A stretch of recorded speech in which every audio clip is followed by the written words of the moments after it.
Good morning, everybody. My name is Federico Fierli, and as you see here, okay, I'm welcoming you on behalf of EUMETSAT, that is the European Meteorological Satellite Organization, and welcome to this workshop that is it's a training school on the dust aerosol detection and monitoring. So while we wait for the additional people that is stepping in, I want to give you on behalf of all the organizer that you see below in my slide. I want to give you a welcome and just to provide you, a few elements on why we are here and what you will find in these days. Because this is a workshop that is quite long, as you have seen, and is composed by different parts. So basically, what are our objectives? That we hope that we can achieve them, or at least a part of them. So basically, the first part is about the information. So we want to tell you which Earth observation service forecast model exist and how they work. So basically is to raise the awareness on the state of the art and the products for aerosol dust detection and forecast. Then we would like to stimulate you with something that is more tailored on your needs. So basically the question is which data I can use for my needs, because we will try to cover as much as possible, but you may, for instance, need to work more on the forecast or on the forecast verification. Or work on the climate side, so working with longer time series. And we will try to address the question of the usability and the effectiveness of the different products that we introduce. How I use the data, this is the third question, and as you have seen, there is a strong practical aspect in this workshop, and the practical aspect will be addressed in both weeks. So there is a quite limited amount of lectures, and we really decided to push much in supporting you to have a take-home message. And then, last but not least, despite the fact that we have had a large number of registrations, we also want to make use of this event to engage with communities, with users, with the persons like you, and also learn from you and learn about your needs. So for this, there will be a poll that we will propose you. And last but not least, also for you to network, to meet, even if it is virtually, new people. As I said, the meeting this workshop is organized by a series of organizations. So by EUMETSAT, and then you have myself and Rosa, that is behind the EUMETSAT training name. So Rosa will manage all the meeting, and I will work as a EUMETSAT representative and science expert. Then you have the SDS of World Meteorological Organization Regional Center, that is jointly managed by the Barcelona Supercomputing Center, and you have Sara Basart, that is also the chair of the INDUST construction, and one of the manager of the responsible of the forecasting system. So good morning, Sara. And the Spanish Meteorological Agency, IMET, that is represented here, and you will probably see Ernest Werner. Good morning, Ernest. And this is also supported by two programs. One is the Copernicus one, that is a European program, and this is a big federative program. We will try maybe to give you some elements on this, but this is not the center of our activity. It's not promotional activity. We really want to make training education. And the Actris program, that is that the RISE, is a European project that is implementing an infrastructure of ground-based measurements. And for this, we have Lucia Mona from CNR in Italy. And I don't know if you're around, good morning as well, Lucia. In addition, you have a series of science and data experts. There is Anumaya. I go to the program, so probably you can see them. Okay, here is it. So you have Anumaya Sundström from Finnish Meteorological Institute. That is a satellite data expert. And from the afternoon, from even today afternoon, you have a series of data discovery, of introduction to the data. And this is carried out by Julia Bageman. Good morning, Julia, and Sabrina Zeto, that are two science and data experts, and will support you as instructors. So I'm here with the program. So I now move on the program. So what we will have? So every day this week we will have a first session in the morning. The session will be in the morning. And today you will have a long session with the lectures. So we will start in a few minutes, with a few seconds, with Sarah Bazart with an introduction. Then I will take over and work more on the concept, on the observational concept. So what can be observed for dust. And then each day you will have an introduction to a different type of observation or data. So you will have satellite, you will have ground-based, and you will have the model-based data sets. And each afternoon, you will have an introduction to this type of data that will take 1 hour. The practical part doesn't stop here. There is a practical workshop that is planned next week. Due to the fact that we had a very high amount of application, so we had more than 300, and we needed to keep the practical session limited in order to have interactivity. So you will be in group of 20, 25 about. These are divided in 4 groups for next week. So you will have the first slot on next week, so 15 to 17, and you have 2 groups from 9 to 11 and 12 to 14, and another for the following week, so from 22 to 24 of November, again 2 groups that are divided into slots. So you will have 3 time 2-hour sessions that are really intended to be interactive, where you will really work supported by Julia and by Sabrina on the handling of the data and on specific data analysis session that you will have. Also, just to inform you, I mean, probably some of you have already received the information.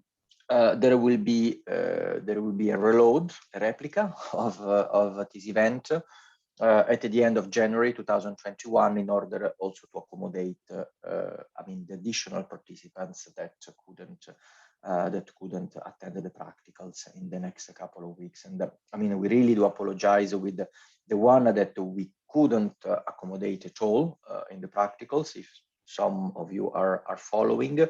But I mean, we will try. I mean, we will try to make this as a regular event. So I stop talking. I just leave you with some, let's say, some information that is useful for you. So one important platform, I mean, where this workshop will take place. This is a virtual workshop, as many things that we have seen, unfortunately, since almost 2 years, 18 months from now, 16 months from now, and and one important place. Okay, of course, everything will happen in Zoom. So the communication, so the direct interaction with us will happen in Zoom. Then for the questions, we invite you to make use of Slido. So it's slido.com, and you need to use DAST 2021 as a logo to enter. So when you log in Slido, you will be asked for a code, and then you have to put DAST 2021, and you enter into Slido, where you can drop the questions, and also you can answer to the poll. So to a series of questions that I don't know if Rosa has already reminded in the chat. This is important to us because we want to hear from you. We want to know which are, why and which is your activity related to dust. And that is very important also to have feedback on what we do on the quality. So please fill the poll potentially at the end of this week. But I mean, we will remind you time to time to do so, because more the larger number of answers we receive, the more feedback we have from you, from users, and the better we can tailor the activities. Another important place is the website where you have registered, and we will put all the material there, so all the presentations that we will make, and all the recordings. We will try to upload the presentation before the talk, in order that you have them, so you can also follow with the presentation, and of course the recording will be uploaded later. I mean, we are good in forecasting, but not so much. Then there is the practical part. The practical part is made using, I mean, you will discover it, is made using the Jupyter Notebook. That is an intuitive way to make use of Python. That is a very nice language, but I mean, not always intuitive. So don't worry, there are no needs to be a Python geek to do the training. The environment is done for this. I think you have received the information, so if you want to register and log in, you can start to enter. But again, don't worry. Now, just after the two talk from Sarah and myself, you will have a 1 hour introduction on the platform, on how this system works, and so on. And then all the material will be provided, all the code, all the Jupyter Notebook, so all the material that will allow you to access the data, download the data, make the analysis, make the plot, and so on, will be uploaded on a public GitHub. So if there are no additional questions, I stop myself, and I suggest to start with the first talk, that is from Sarah Bazart. And I mean, Sarah is from Barcelona Supercomputing Center, and is the responsible of the forecast made with the Monarch and the BSC model for dust. And Sarah will give us a general introduction on what desert dust is. So the floor is yours, Sarah. And again, I remind, for the question, please drop them on the Slido. Thank you very much. Thanks a lot. Enjoy the meeting. Thanks a lot for the nice introduction. I hope that you can hear me with no problem. Can you hear me, right? We see you and we hear you perfectly. Perfect. Good morning. Good morning, everyone. As Federico introduced me, my name is Sarah Bazart, and I'm based in the Barcelona Supercomputing Center. Then together with EUMETSAT, we are managing this WMO Sun and Dust Storm Warning Advisory and Assessment System. Basically, I am a researcher at BSc, and my topic of research is mineral dust forecasting. And today, I will introduce a little bit what are the important things that you have to be aware when you are focusing on dust and you want to study dust with using observations and modeling. Then the first session that is in my hands is this introduction, and basically we will revise a little bit what means an aerosol, an atmospheric aerosol, what are the most important properties for the different types of aerosols. Also, what means desert dust, and if there is a cycle associated to desert dust, and then the different types of sun and dust storms that you can find. And this will help you to understand a little bit more what kind of observations are useful for some types of these sun and dust storms, and then some kind of global climatology.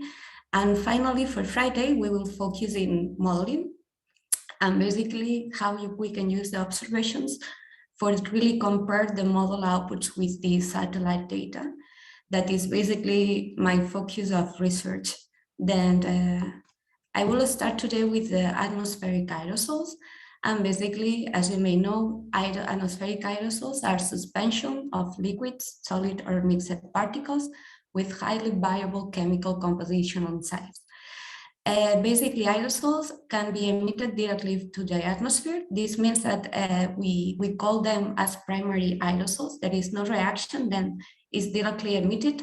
You can think now in the volcano of La Palma, for example, that there are many emissions of ashes and particles from the conus of the volcano, but also there are other type of aerosols that are we call as secondary aerosols because it's basically a result of a chemical reaction in the atmosphere. Then basically, just to keep in mind, there are three main characteristics to distinguish the different aerosols. That is the size that used to go from 1 nanometers to 100 micrometers. Maybe you can find some larger particles, but it's very exceptional, and also its shape. And when we say shape, you can see here in the microscopic images how different can be these aerosols. In the first row, there is basically aerosols coming from combustion derivative, like shot. This is the image of a shot, but you can see here other type of more combustion particles. In the middle row is basically the aspect that is having the mineral desert. And you can see here how it's different depending on the sample. This is a sample from Canary Island, and this one is from Barcelona, for example. Then it is important to be aware where is the origin of this sample and how different can be the same aerosol depending if it's in the sources or in long transport areas. But also we have some biogenics like pollens or spores that are this last row that you can find here. And you can see how it's variety, the shapes and the aspect of these aerosols. Then it's important also to be aware about this shape. Also, as you can imagine, every of these aerosols has a different chemical composition. Then this is critical for some specific impacts. And you can see, and you can imagine here health or even climate impacts, because depending on the characteristics of these aerosols, the radiative forcing can be affected. And as I said, it is important also to know about the source of these aerosols. Then, as you can see here, we can have a large variety of type of aerosols. And here, for example, in the image is an idea about the size of the different aerosols. We used to define the aerosols in different fractions that are going from PM10, meaning that aerosols below 10 micrometers in the diameter.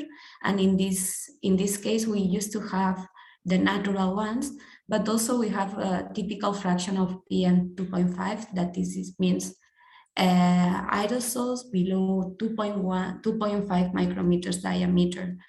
And as you can see here, this is the reference of a human hair, and you can see how the aerosols are smaller than this reference. But sometimes we can find some large aerosols like this pitch sand particle that is quite large. Then just to give you an idea about the variety of aerosols that we can find. And basically about, if we think in sources, you can see here a diagram from one of the IPCC reports. And you can see here that there are different types of sources like volcanoes, but also we have fires, we have also industry, traffic. There are many sources. Focusing in the largest contributors to the aerosols in the atmosphere, you can see here that we have the sea salt, that, as you can imagine, oceans and seas are covered most of the earth. Then the emission of these aerosols are very important. And secondary, we have the wind erosion and the resuspension, meaning mineral dust, that is the topic of this workshop today. And what is the extension of these aerosols? How are distributed? This is an animation from NASA. It's a simulation from a regional, reanalysis simulation. And as you can see here, we can see different colors of aerosols, and each color define one main aerosol, let's say. In orange is basically mineral dust. In green, it means it's more related to fires and combustions. Then in white, we have sulfates, and this is more related with anthropogenic. Can you see here in China, Europe, and the state where we have the largest white spread? And then in blue is the maritime ones. Then we can see how the patterns are evolved along the year. Can you see here that is a simulation for longer periods? This is a complete annual cycle, and we can see how it's evolving along the year. Then just to come back to the presentation and give you a screenshot, this is basically what you see in the animation. We have organics and elemental carbon that are coming basically from biomass burning. Then we have dust that we can see here, the most important areas of dust emission, that is the Sahara. Then we have in Middle East several deserts, but also in China, we have the Taklaman and the Gobi deserts. And if you take a close look, you will see that also there are other regions at global scale where we can see some dust emissions, that is in North America, in South America, here in the Patagonia and the Atacama Desert, in South Africa, in Namibia and Zambia, but also in Australia, there are areas where you have dust emissions. And we can see that dust is a global phenomenon, and the transport from the sources is really a global phenomenon. But here is clear how the Saharan dust is transported along the Atlantic and crossing all the Atlantic and arriving to the Caribbean. Then everything what's happening in Sahara is not constrained in Sahara. You have to see that it's really spread around the globe. And going to the characteristics of dust, that is the topic of this training workshop, basically there are some characteristics that are very important. As you see in one of the slides, dust and sea salt are the main contributors to the emissions at aerosol emissions at global scale. But if we think in the size, we can see here how one of the most important characteristics of these natural, because are emitted from oceans and seas or from deserts, is the size. As you can see here, the most natural aerosols are related with a very coarse mode of particles, meaning that are the larger size aerosols in comparison with the ones coming from industry, traffic, or more anthropogenic activities. Then this is one of the things that you have to remember, that primary aerosols, natural primary aerosols, has a very specific characteristic, that is the size. And if we have to go more deep in the characteristics, I don't know, I will come back to this animation because this represents AOD. AOD is aerosol optical depth, and this is an optical property.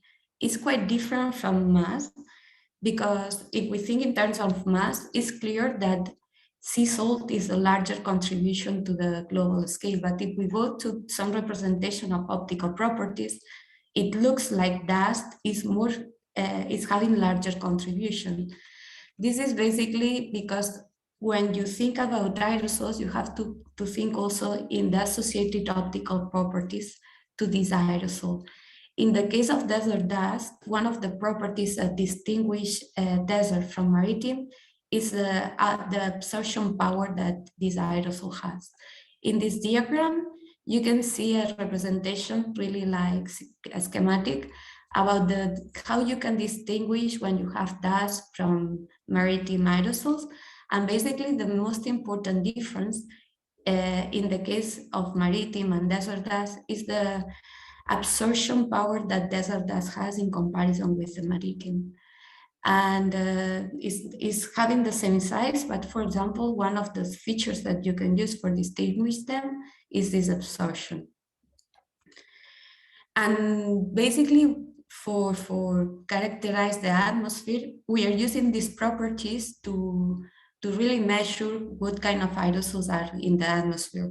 Then the topic of this week is satellites, but also there are other instruments that you can use for measure the content of aerosols in the atmosphere, like ground-based remote sensing that Lucia will introduce you in her talk Thursday, or near surface characterization, meaning that in situ measurements when you are having these air quality levels of PM or PM 2.5. Also, there are some measurement campaigns that are trying to develop new methods for really assess the content of aerosols in the atmosphere. And one of the most useful tools is also the models. In the weight of climate forecasting models, the models are very useful because can complement the gaps that the observations has associated. For example, in terms of description of the 3D matrix of the atmosphere or the time resolution, because sometimes in the case of polar satellites, for example, you have 1 or 2 overpass per day. Then there is a gap that sometimes the models are very useful for complementing the information. And basically all together it is giving us an exact picture of the distribution of the aerosols in the atmosphere, not only at surface or not only in column load, also in the profiling. And when we talk about the dust cycle and the associated process, is basically 3 main aspects of this cycle is the emission, the transport, and the deposition, meaning the emission of dust that is coming from the arid areas. And then thanks to the meteorology and the climatology of some areas, we have the transport that can be very short or spread very long as the spread of the Saharan desert to the Atlantic, and also the removal of this dust from the atmosphere that is basically from sedimentation, wet or dry deposition. And everything is closely related with the meteorological conditions. Then keep in mind that everything that we can emit only will be spread or removed because the meteorological conditions of each circumstance. And also when we talk about processes and the transport, it is important not just to see the spatial horizontal dimension of this event. When we talk about transport, it is important to really identify the altitude where the dust or the ashes from volcanoes or the sisal can achieve, because this altitude is critical to understand if this transport can be really long term or can be constrained to a specific area. Because as you can imagine, if the dust can be injected at very high altitudes, the transport will be favored by the global circulation.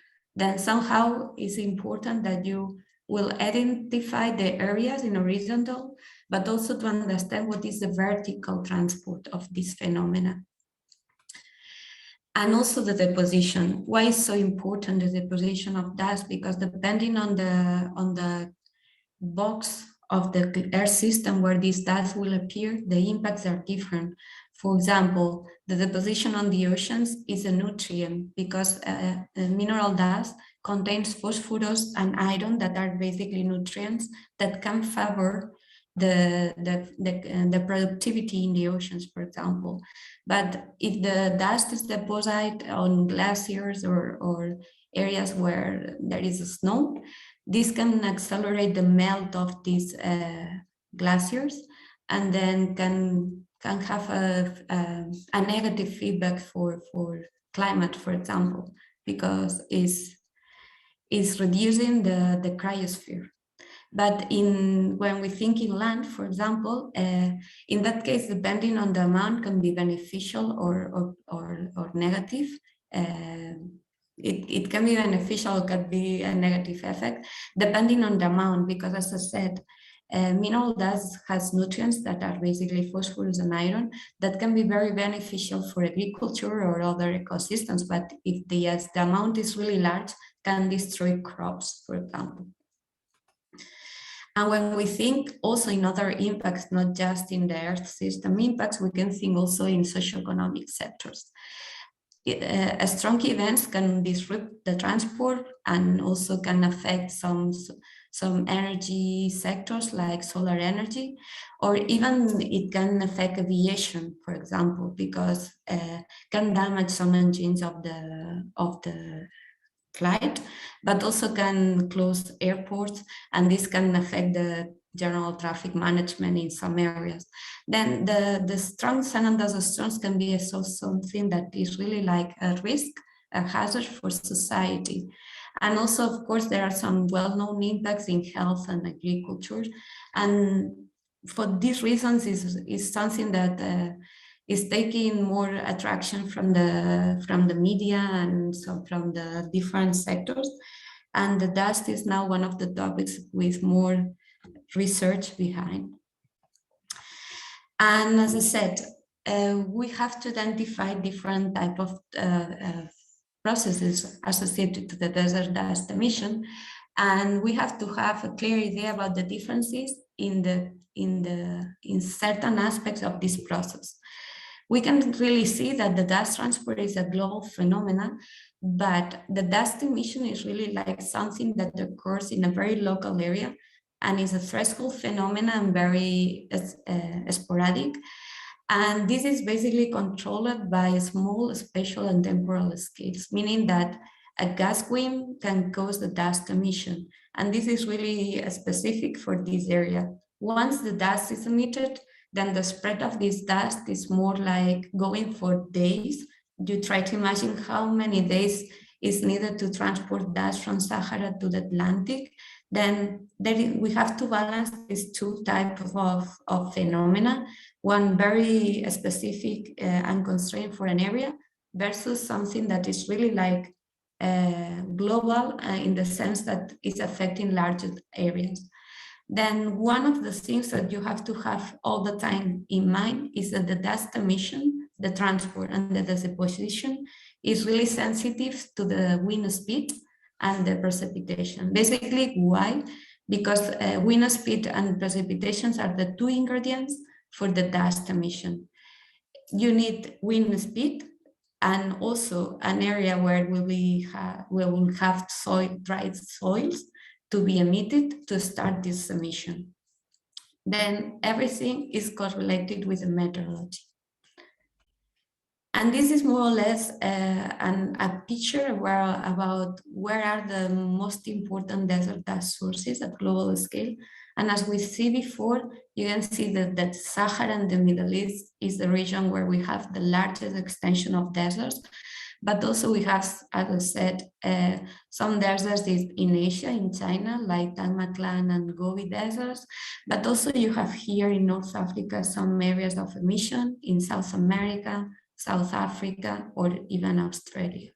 Then, depending on the size of the dust emission areas, this is something that can be also really critical for monitoring and detecting these potential dust emissions. And another thing that you have to keep in mind is the variety of deserts that we have. And here you can see this is different landscapes from North Africa.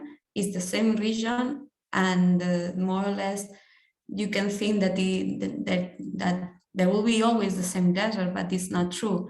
As you can see here, there are different parts of the Sahara in these pictures, and we can go from a very sandy area, the ones that we used to imagine when we think in deserts, but also there are other deserts that are more rocky, you can find as a more coarse grains. And when we think in how we can model in this, you have to be aware about this diversity of soils that we can find when we think in a desert. And one of the basic definitions that maybe you never think about, but when we talk about sun and dust storms, the meaning of sun and dust is really clear. It's about size. Sun is the coarser grain of involved in the sun and dust storm process, and it's basically the grains that are below 2000 micrometers, and dust is more the finer fraction of this process, and used to be below 60 micrometers, just for your information. And why this is important? Because, as you can imagine, it's easier to leave smaller size particles than the coarsest one. Then this is something that we have to be in mind all the time. What is the differences of size distribution in the spectra of the sun and dust storms? And here you can see more or less a representation of the different sizes that you can find at global scale of these dust and sand particles. As you can imagine, in Sahara, we have the largest contribution of this coarse sand, that is this largest coarse particles. But also we have some signals in Australia, in China, in South America, and also in the States. And basically dust, that is this clay and silt fractions, that is the two parts of this dust definition, is around the big deserts. And only in some specific areas we can find really coarse particles, and then in the most of the rest of the deserts there is this more finer particles. And another characteristic of dust is the composition. We used to treat dust as a unique and single aerosol, but this is not true. The desert dust is a composition of these different minerals that includes calcite, feldspar, gypsum, hematite, mica. And this is also critical when you think in studies of radiative forcing, for example, because there are some minerals that are more absorbing of the radiation than others, so can force other processes. But also when we think in health, there are some ongoing studies that try to understand the effects of dust in humans. And one of the discussions is the contents of these minerals, for example. But also sometimes we can find other biogenic aerosols together with this particle, like pollen or virus, that are transported together with dust.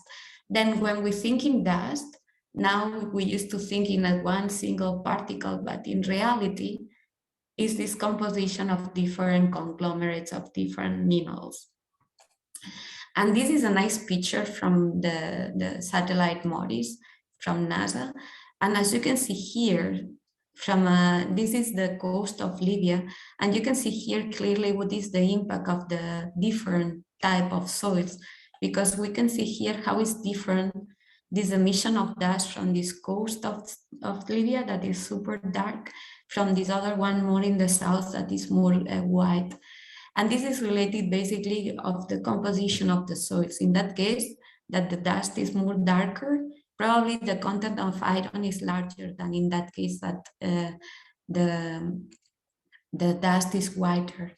Then this is something that nowadays we are starting to take into account, and we are starting to do more research on how we can identify these differences in the type of dust that we have. And also we have to wonder if it's just a natural phenomena. I mean, we used to imagine big deserts that emitted dust, but as you may know, some of you, there are other sources of mineral dust that are more related with human activities. And we consider these these contributions like anthropogenic sources. And you can think, for example, in resuspension from traffic, or in agricultural areas, but also mining, or activities related with farms, for example, or even some desiccation, some desertification of areas that starts to emit some dust in areas where there were very humid areas that were not emitted dust, and that suddenly, with the desertification and the dryness of the land, became some sources of dust. And this is more or less the contribution. This is an analysis from Paul Ginou. It's a little bit old, but it's quite still quite actual. And this is more or less the contribution of this anthropogenic versus the natural sources. And as you can see, for example, in North Africa is clearly a natural contribution because Sahara is a very well-known desert that is from natural origin. Then the most of the emission is coming from natural, but there is a small percentage associated to anthropogenic, and it's basically this area in the Sahel where we have a very strong activity related with agriculture. Then in some period of the year, when there is no crops, the desert dust is favored, the emission of desert dust is favored because there is no obstacles that inhibits this emission of dust. And there are a lot of particles available to be uplifted, for example. But if we see in other parts of the world, like Australia, Australia is basically dominated by these anthropogenic sources. And for example, in South Africa, we have a low contribution, but basically it's also anthropogenic. And if you go to Middle East, also we have a strong contribution of some anthropogenic sources. Basically, the most important anthropogenic sources are related with agriculture and the up and down of these areas of agriculture. Then this is something that with the climate change, we have to be more aware. If the extension of the deserts are larger because the anthropogenic activities, this will have a direct impact in the dust emission part. And when we talk about dust emission, the most important processes related to these emissions are basically three.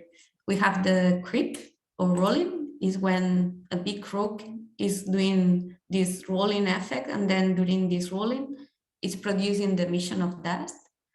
We have saltation, that is when medium-sized particles are doing this saltation effect, and then even when is impacting on the soil is when it starts emission. And this is the most effective mechanism for dust emission. And also we have the suspension, that is basically when the wind is blowing the dust directly from the soil. Oops. And this is more or less the same thing that you did, that you saw in the previous animation, but in a schematic way. We have the direct entrainment when the dust is emitted. We have the saltation, that is with this bombarding effect of this medium-sized particle impacting on the soil and then causing the emission. And then we have also this rolling effect, and that can cause the emission also when this conglomerate, that is the dust particle, is fragmented and then emitted. And another thing that I mentioned before, but I will repeat, is the importance of the conditions of the land. It's clear that if you have a dry land, it is more probable that you will have the emission of dust, for example.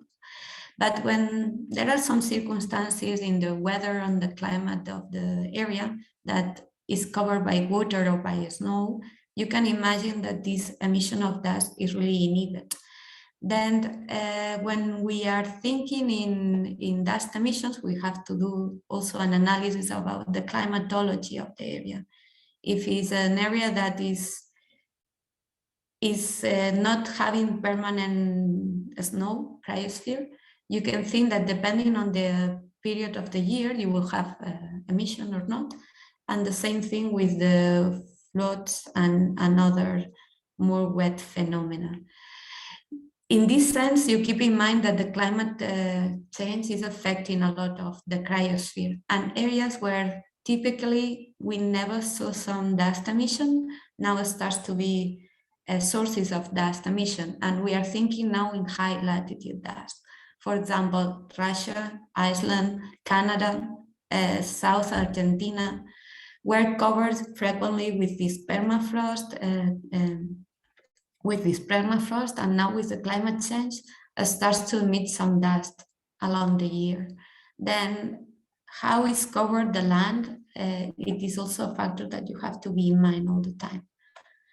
And this is an example of the things that you can face when you have a dust emission. This is the Lake Urmia in Iran, and this is the comparison of 2 years.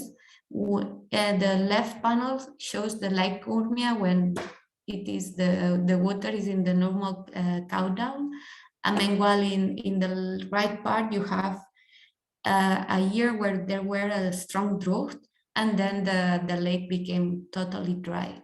During this year, there were a large number of sand and dust storms in this area that any of the models were capable to predict, basically because the models didn't include this source in their schemes. And this is something that satellites is helping us to identify, for example. And going now to the types of sand and dust storms, basically, here I want to point the question of the origin of the surface winds, let's say.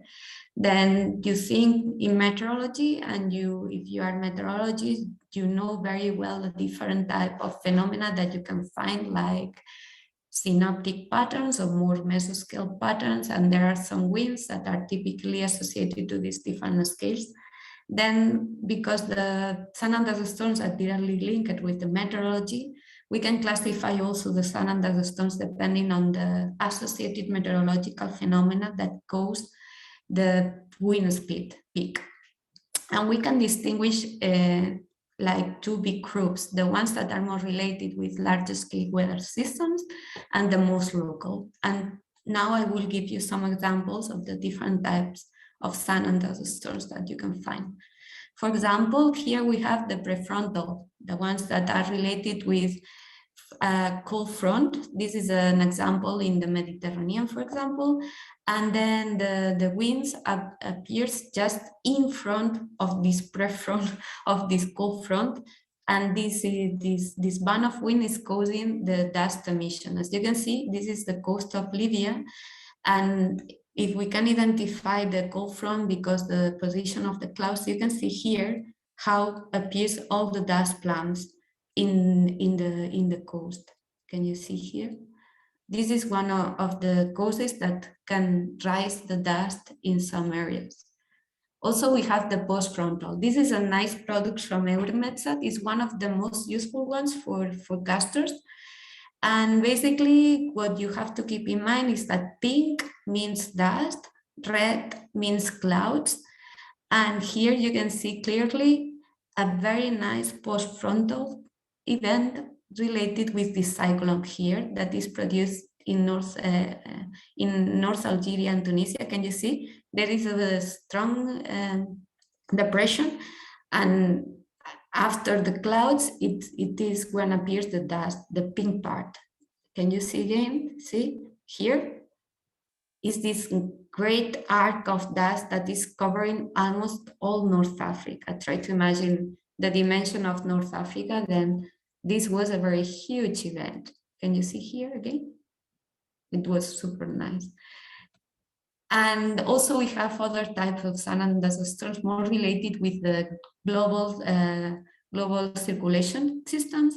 You keep in mind that we have these northwesterly and southwesterly trades, and this is a dominant flux of wind that if it's over the areas over the areas where you have deserts, can cause the dust emission. And this is the typical Harmattan phenomena that you can find in the Sahel in winter. As you can see here, we have the first event is again the same product of EUMETSAT, but now you have to take care here because suddenly you will see how it starts an organized, you see, an organized multiple sand and dust storm in one specific belt. I will play it again. Can you see? And it looks like a belt and it's very well organized. This is related with this convergence line, and this is related with the intercontinental convergence zone.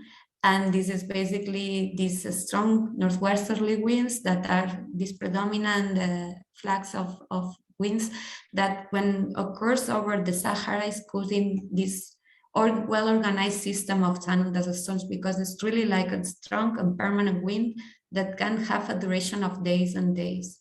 And here you can see in the EUMETSAT RGB how you have these simultaneous sun and dust storms. And also we go into more finer scales, go into the scales of 10 kilometers, let's say. We can find another type of sun and dust storms. This is, for example, the downslope winds that is basically associated to the presence of mountains, a well-organized system of mountains, and it's when you have these katabatic winds that cause the strong dust winds that cause the dust emission, and this is an example also in North Africa. But also we have the gap flow. Why the Baudelaire is by large the most important point of dust emission at global scale is because the Baudelaire depression is in this valley between two mountain systems, the Tivesti and the Enedi mountains. And basically what is causing the permanent dust emission in this area is this natural wind tunnel. You have the channelization of wind between these two mountains, and then there is a permanent flow of winds that is causing that the dust will be emitted all the time. Then for the reason, the Baudelaire is by large the largest point of emission of dust at global scale. And going to a more finer events, you can find also dust devils.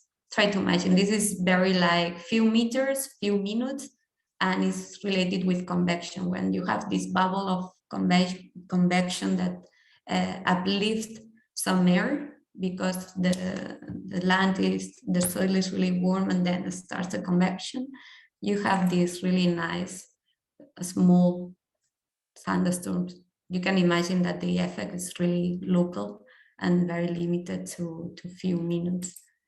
But also one of the most spectacular ones is by large the habooks. Habooks are these sun and dust storms that are associated to this wall of dust that is sometimes covering areas of cities, like in a movie. I suppose that you saw some of them, and it's basically associated to a convective system, a soil moisture convective system that causes the downdraft of cold air, and in this downdraft of cold air is producing this front. Can you see? Is this front what is causing this wall of dust that can cover kilometers of regions of kilometers away? Basically, the scheme is that one. You have a cold downdraft that push air and then produces strong winds and creates this front if you are over a source of over an area of dust emission. And basically, there are some expected parameters that you can find together with this haboop. That is these strong winds at surface, drop in temperature, rise in the humidity, rise in pressure, and there is a strong reduction of the visibility.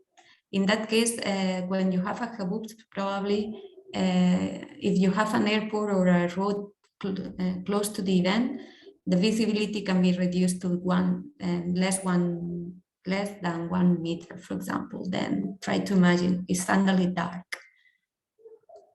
But also we have the ones that are more related with coastal areas, with the sea breeze. When there is a sea breeze and you are in an area where it is potentially there is the ingredients for dust emission, it can happen that during the day, when you have the inversion of the temperature and the inversion of the cycle of the regimes of the breeze, you can produce this dust emission. It's really localized also, it's really in the coast, but in areas like Kuwait, that is a very coastal country, if you have an airport, this can cause some disruptions in the airport, for example. And basically, this is the summary of the different type of San Andreas storms. You can imagine how useful are the satellites for some of them, but in some cases, it's really difficult, like in the case of dust devils that you can gather from a satellite that is global, for example. But I have to say that the satellites are able to catch most of them. And thinking in the climatology of San Andreas storms, basically you have to be in mind that there is an interannual, decadal, and long-term trend associated to that cycle. Interannual is clear. In the northern hemisphere, in our summer boreal seasons, is when we have the maximum dust emission. Meanwhile, if you go to the southern hemisphere, is in our winter months where you can find the largest activity. You can see in the image the yellow and brownish colors that are changing depending on the season of the year. And as you can see that in the December, January, February is when we have minimum activity in the North Hemisphere, but you can see here some dots in Australia and South America. Meanwhile, in the springtime and summer months, we can see how is really the activity is going like maximum. And then in Southern Hemisphere, we are having almost non-emissions, non-activity. And also there is other cycles on top of this annual cycle. There is some studies that emphasize that it looks like there is an 11-year cycle associated to desert dust. This is something that still needs some more research and more robust and long-term data for assess really this decadal cycle, but this is something that is also coming from the information from satellites and reanalysis. And thinking in climate, not in the most recent, but in the 5th report of the IPCC, mineral dust was one of the aerosols with larger uncertainties. It looked like it can cool the atmosphere, but if you see in the bars, you can see how large is this uncertainty related to the impact of mineral dust in this climate effect. And basically, one of the reasons is that currently the models are not including changes in the land use, meaning that if there is an anthropogenic activity that caused the extension of the deserts or the desertification of some areas due to a poor water management related to the agriculture or whatever, nowadays this is something that is not happen. As you can see here in the image, we have in black the observations and in blue the standard run for a climate simulation. And as you can see, the blue line is really like flat. There is no changes along this more than 60 years of analysis. But in the moment that one group was including the change in the land use, it is when it starts to rise this variability observed by the model, by the observations. Then one of the things that is really important is to really identify the scenarios where the dust and where the areas of desert will be located. If there will be an extension of the deserts, this will have a clear impact in the dust emission, for example. And another thing that is very important, the mineralogy. Nowadays, as I said before, any model is considering the mineralogy in these simulations. And it's really critical because the mineralogy is really related with the radiative feedback, with the chemistry, the chemistry in the atmosphere, but also in the cloud formation. Then there is a lot of groups that now start to consider the mineralogy in these assessments and is trying to implement the mineralogy in these assessments. And probably this will help us to really better understand what is the really contribution of that to these climate effects. And just for finalizing my talk, that I think that more or less I am on time, I want to introduce a little bit the WMO, the World Meteorological Organization San Andreas Storm Warming Advisory and Assessment System. Is a very long name that has this acronym that is the SDS WOS. And why? Because I'm part of this program, and also because along the week you will listen about this SDS WOS program.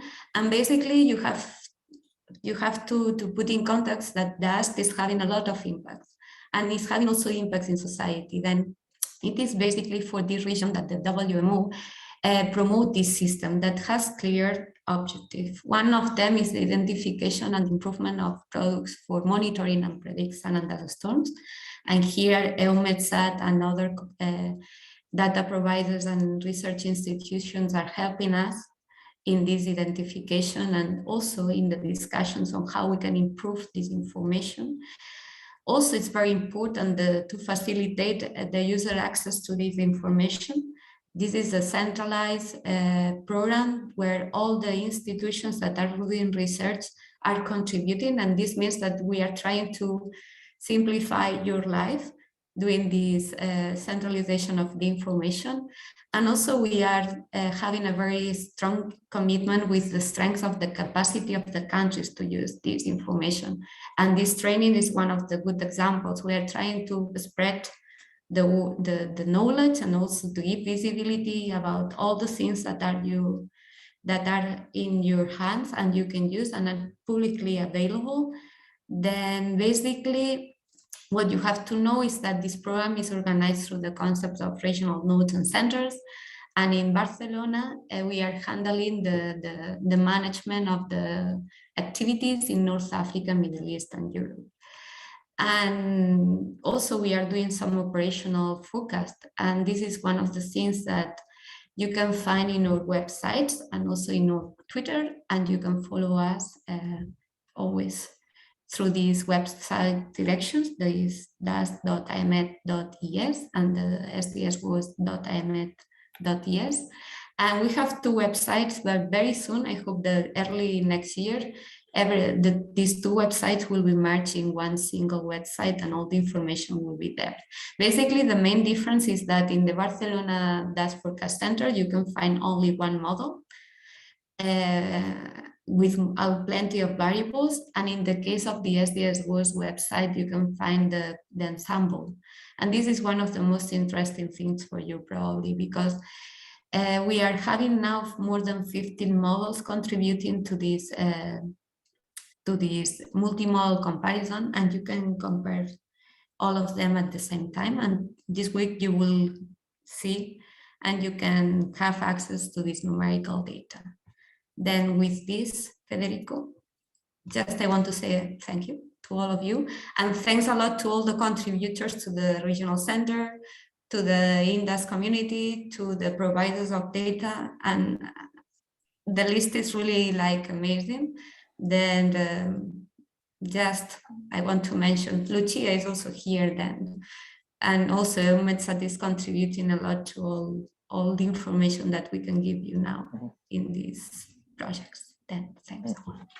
Okay, I mean, thank you, Sarah. That was just great. Yes, we are almost on time.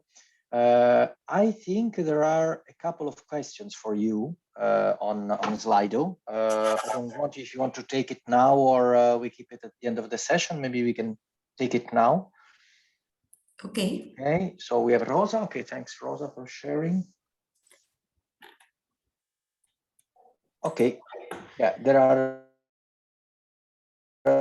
3 questions. Okay. I would start with one from Christian. No, the stuff from the first one from Georg Sharambolus. I can take it as well. So let's take the one from Christian. So how do you model the different sources? Okay, anthropogenic, continental, marine, and he's asking about the food chain from the retrieval. So graphic characterization to the modeling result. And I think there is also a second question from him. Is still there and is also about on how it is impact the concentration of PM that you model and forecast. Okay, the atmospheric chemistry models include different schemes. and different sources. I mean, in the case of dust and sea salt, the emission is linked to the meteorology because it needs surface winds and then produce the emission. Then the model is including modules for aerosol, let's say. In the case of the anthropogenic, we are using emission modeling, emission models that includes all the information of traffic, industry, biogenics from agriculture, from farm. There are some global inventories that we are using for producing emissions. Then when you think in atmospheric composition models, you have to think in modules that each module is producing the emission depending on the type of source. Then the model, and depending on the model, on the aerosol change from, yeah. This is something that we will see along the week about the full change from retrieval to modeling result. No, it will be interested in the full change. At the end, as a user, if you are not modeler, as a user, you will receive as an output of the model the aerosol per component. Let's say you will have dust, you will have sulfates, you will have organics, you will have whatever species that is really in your interest.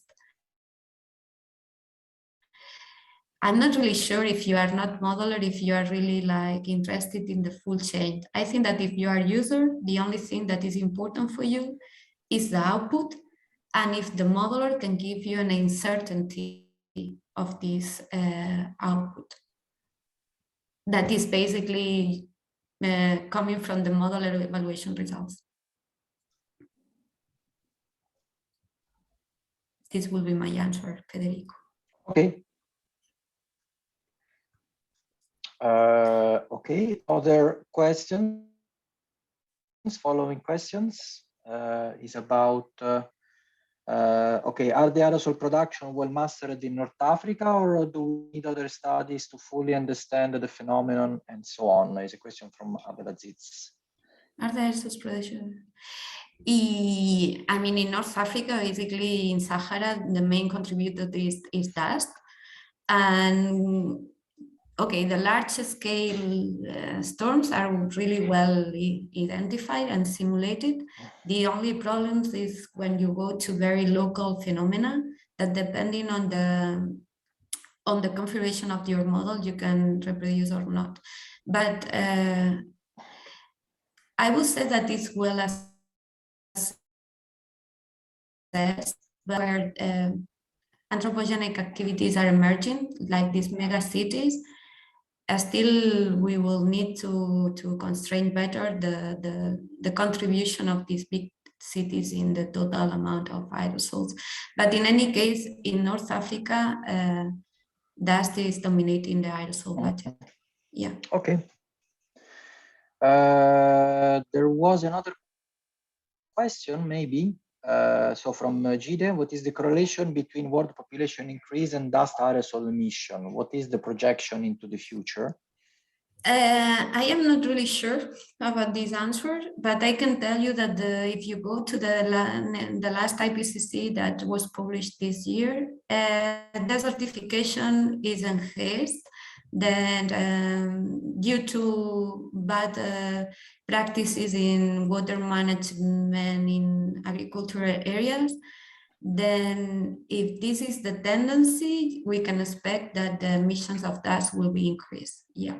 And also there are some areas in Spain, for example, or Turkey, that the climate change will favor the desertification. Then we will expect that there will be more sun and dust storms in these parts. Yeah, it's more related with a combination of factors. And for us, the most critical is to understand the land desertification. Then all the pressure will be increased. Okay. We'll see.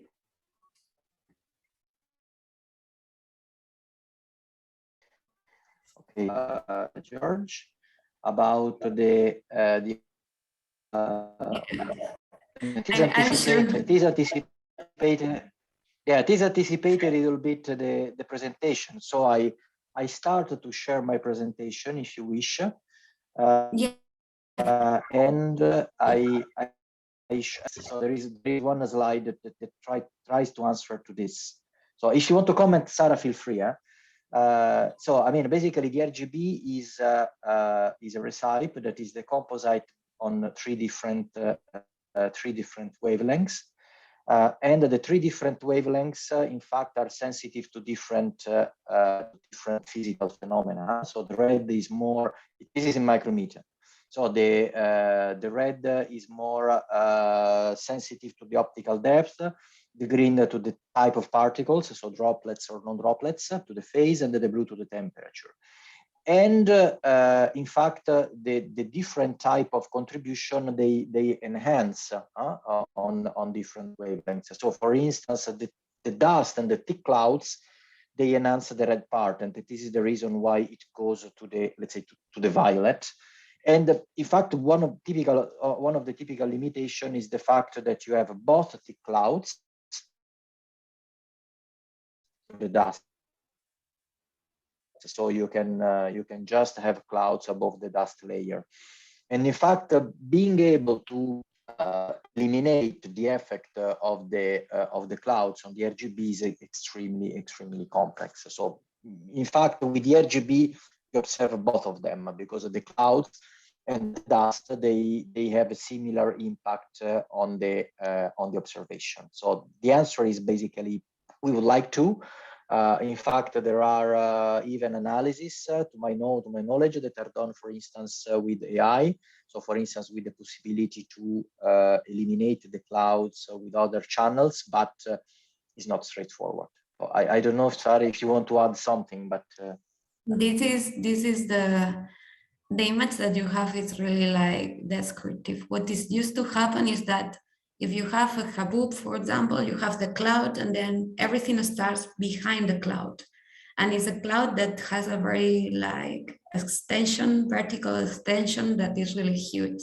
Then it's impossible for the satellite, let's say, to identify what is happening behind the cloud. You can see the effects of the spread when it's going outside. And this is the one that you can also see in your image, Federico. When you have the front that goes the dust, the cloud, then you can see, you cannot see what's happened behind the cloud. You can see what is happening surrounding the cloud. But it's a good indicator, by the way. It is really like one of the most useful products for near real-time forecasting. Okay, I don't know if there are additional questions or not. So if not, I can, as a chair, I can chair myself. And I mean, thanks again, Sarah. I mean, we will have you around. So if you have additional questions for Sarah, please drop them in the Slido. So we will also answer to check. And I mean, if you have something that, for instance, tonight you will think about, so that stays in your brain and comes out, or tomorrow morning drinking your coffee, you say, oh, I wanted to ask this, please do so. We will monitor this. Okay, thanks again, Sarah. I see that you have many thanks from participants, and I move to myself. Okay, I hope to have the right one. Okay, I think you can maybe see it. Okay, basically. Okay, my presentation starts from the Sarah one, and I will try to bring you from the, let's say, physical principle of dust to the instruments, which are the limit, what is observable, and how we combine them to serve as a basis for the next presentation. Just a note, Federico, Yeah. Sorry, just a note, your audio breaks quite often. I don't know if this is just my, but if so, maybe the video can be switched off. Now you look frozen. Okay. Sorry. Just give me 1 second, okay? Okay.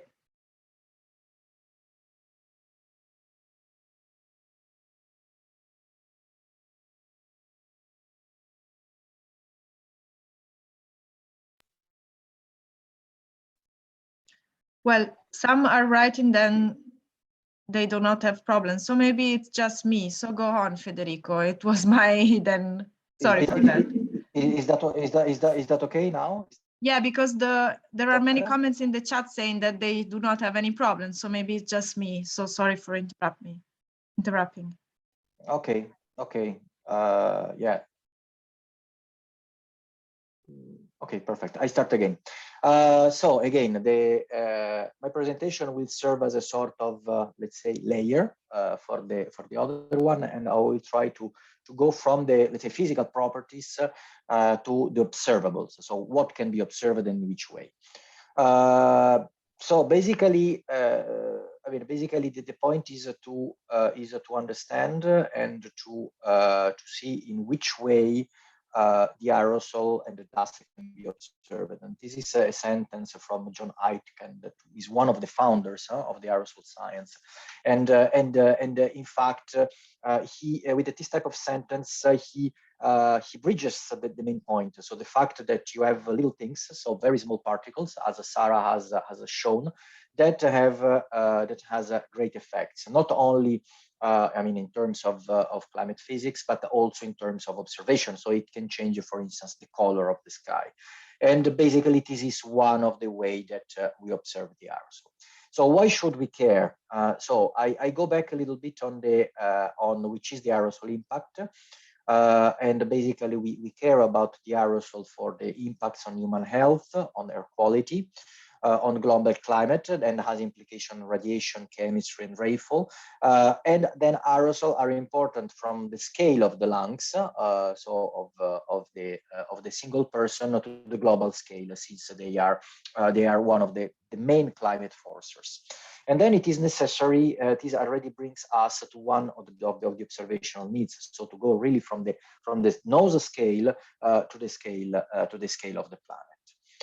For what concerns the human health, I mean, one example, probably the historical starting point, is the so-called London smog disaster.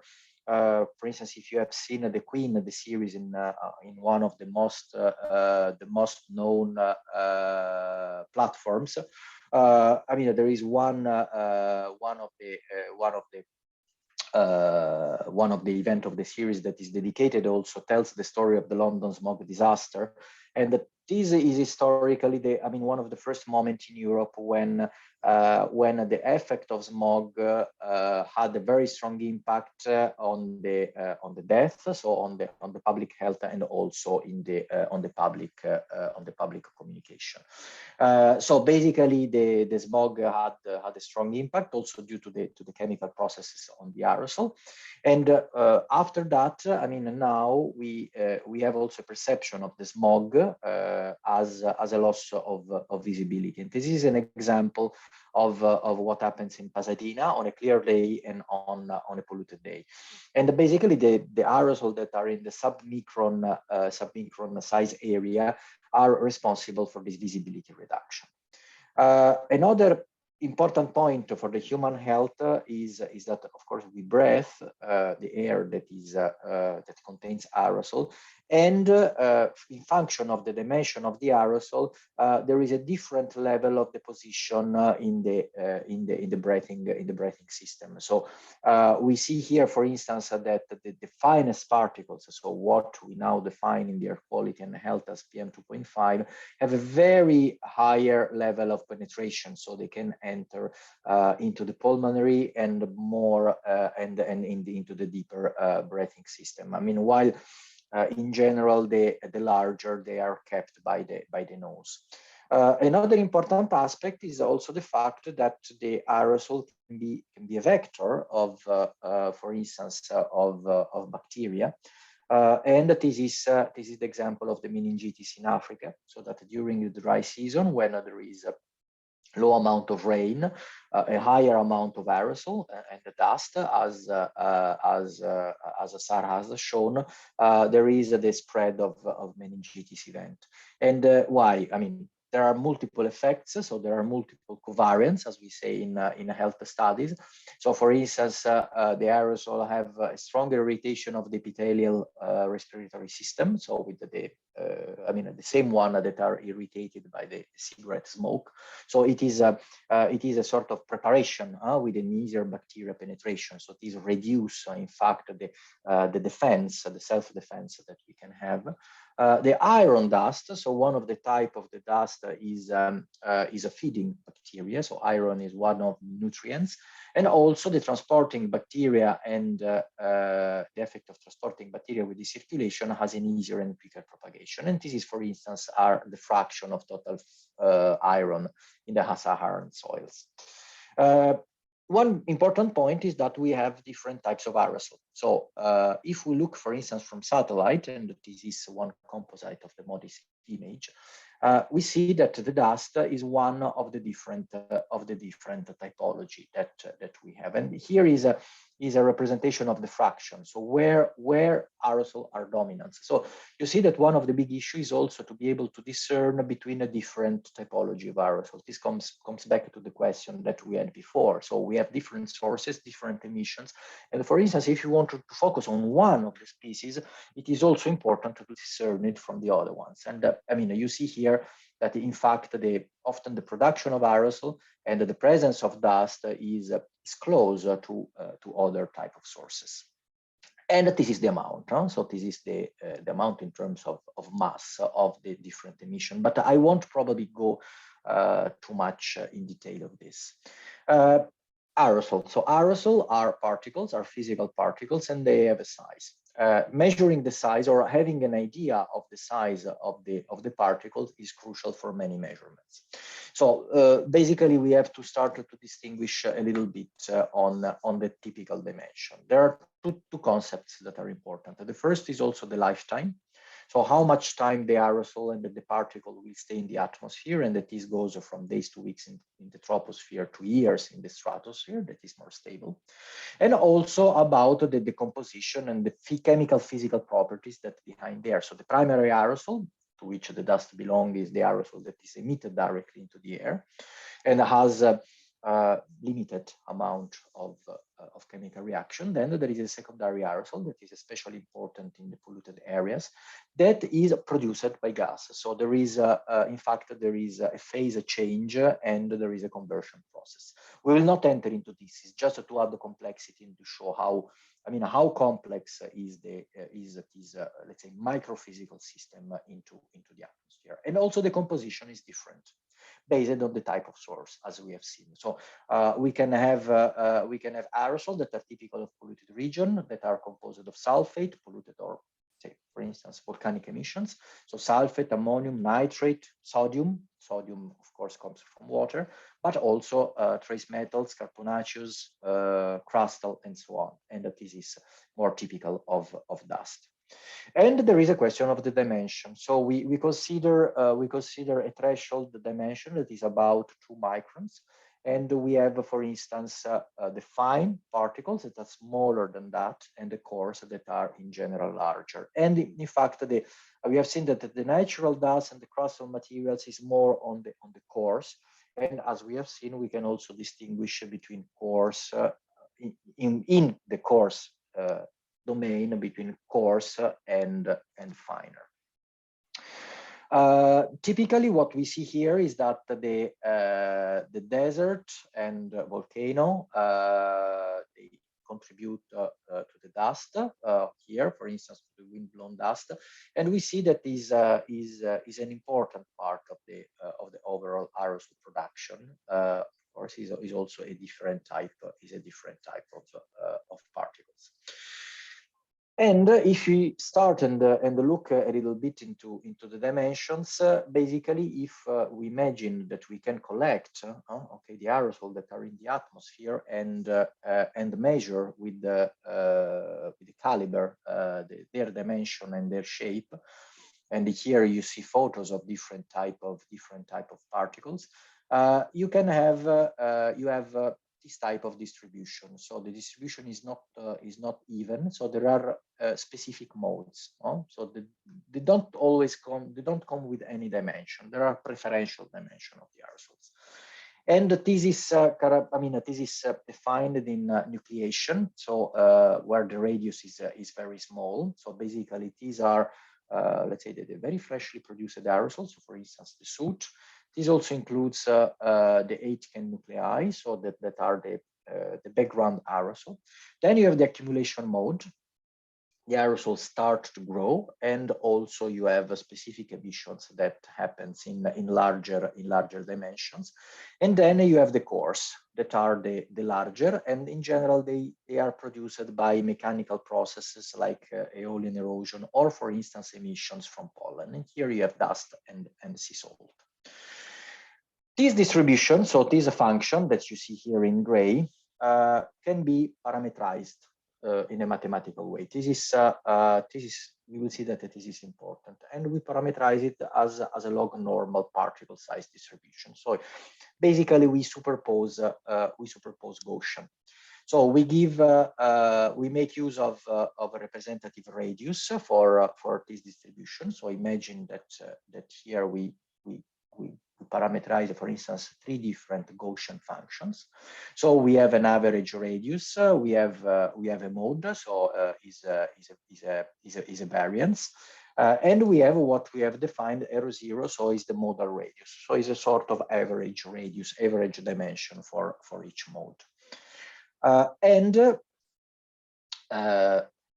the processes, as we say, that lead to the formation of the different modes. And again, here we have the 3 modes of the size distribution are different. So we do expect that in the 3 modes we have different types of aerosol. We have different types of particles. So one of the first hints, or the first points that we needed to keep in mind, is that one of the way, for instance, to distinguish between the different aerosol is offered by the fact that they have different dimension and then likely different optical properties. So they will interact with the radiation in a different way. Also, they have different residence time. So basically, this tell us which is the how many days the aerosol will stay in the atmosphere, because there are different processes of removal. So basically, the aerosol that are lighter, they tend to coagulate or condensate or been captured in droplets, and they disappear quite fast. So in the order of 1 day. The larger particles, they tend to sediment just by gravity, the effect of gravity, of gravitational sedimentation. This is called the dry deposition. And also they have a quite short lifetime, so is of the order of a day. While the aerosol that are here in between, so the dimension that is in between, in the order of the micrometer, they last longer, because in fact they are fed by the coagulation. They are not heavy enough to be removed very efficiently by dry deposition, and they are removed more efficiently by the wet deposition. So they go away with the clouds and the rain. So basically, they stay until they encounter rain. So their lifetime is at least of the order of a week. From the size distribution that is here, so we see different types of size distribution. We can define some mathematical physical parameters. So the first one is the number density. So for instance, how many aerosol, so how many particles do we have, okay, in a certain dimension range? So for instance, here we see that for these particles that are ultra fine, we have quite high numbers. This is the accumulation mode, and this is the coarse mode. Look at the vertical scales. I mean, of course, in general, we have much more smaller particles than the large ones, because I mean, in some way, there is a sort of equal distribution of mass. Another important point, another important variable that we can derive from the size distribution is what we call their second momentum. So let's imagine that we make the integration multiplying by r squared. So basically it's the average surface that the aerosol offer to radiation, and this is a very important parameter for what for the observability, for the observations. And the last one is the volume. So how much volume the aerosol occupy. And the volume, if we know the density, this is directly proportional to the mass of the particle. So imagine that we may have, for instance, we may just measure some of these parameters, and that this is already a good hint that we will see a bit later on how the optical measurements, for instance, can characterize the aerosol. There are also other important parameters. So, for instance, the effective radius, that is the first moment of this distribution. So, if we integrate this size distribution with r, so just with the radius, we have a sort of average radius of the particles. This is not the real radius, but is an average of the distribution we do have. And also there is one important part that is the refractive index. The refractive index has two parts, one real, one imaginary. So here we talk about the complex refractive index that is related to absorption, and this depends on the type, the dimension of the aerosol, and has an influence also on the observable. And then, of course, the particle shape. So if an aerosol has a shape of a bubble, of a sphere, has a different impact than an aerosol that has, let's say, a shape with spikes or a crystal and so on the radiation. I think I can skip this part because you already had it from Sarah about how a dust event works. I will start from here. Okay, this is one event, one intense event, as the one that you will see in these days using the data. And in fact, if we take the Mediterranean basin as an example, the desert dust enter in a sort of let's say aerosol sandbox. So in the Mediterranean area as example, but I mean this can be this is applicable to many areas in the world. There are different sources. So for instance, you have the desert dust here, you have the forest fires, this is an observation from satellite, you have the effect of the biogenic, of the emissions, you have pollution, and again here you have another source of the desert dust, I mean even of different colors. We can perceive it of different colors because of course different type of dust has a different signature in terms of satellite observation. So one of the big points is really to be able to discern among these different type of aerosol, because I mean otherwise we cannot for instance make a study like this that tries to relate, for instance, to which extent the African dust contribute to the overall load of particulate matter in the Mediterranean basin. This is one of the important things as well. So to understand which is the effect of one specific type of aerosol like dust on the overall health or climate effect. And that this brings us to have a little bit more elements on what is the effect of climate. So as Sarah has shown, the effect of aerosol can be to warm or to make the atmosphere colder, depending on the effect. This is not the most recent, but basically the effect of aerosol here is in the overall effect of aerosol in general to cold, to make the atmosphere, the system colder, a negative radiative forcing. But the main point is the error bar here, is the uncertainty. The uncertainty is higher and is much higher with respect, for instance, to CO2, that for which we have a very clear vision. Is also the period of the COP26. And in fact, the aerosol have a complex series of interaction with climate.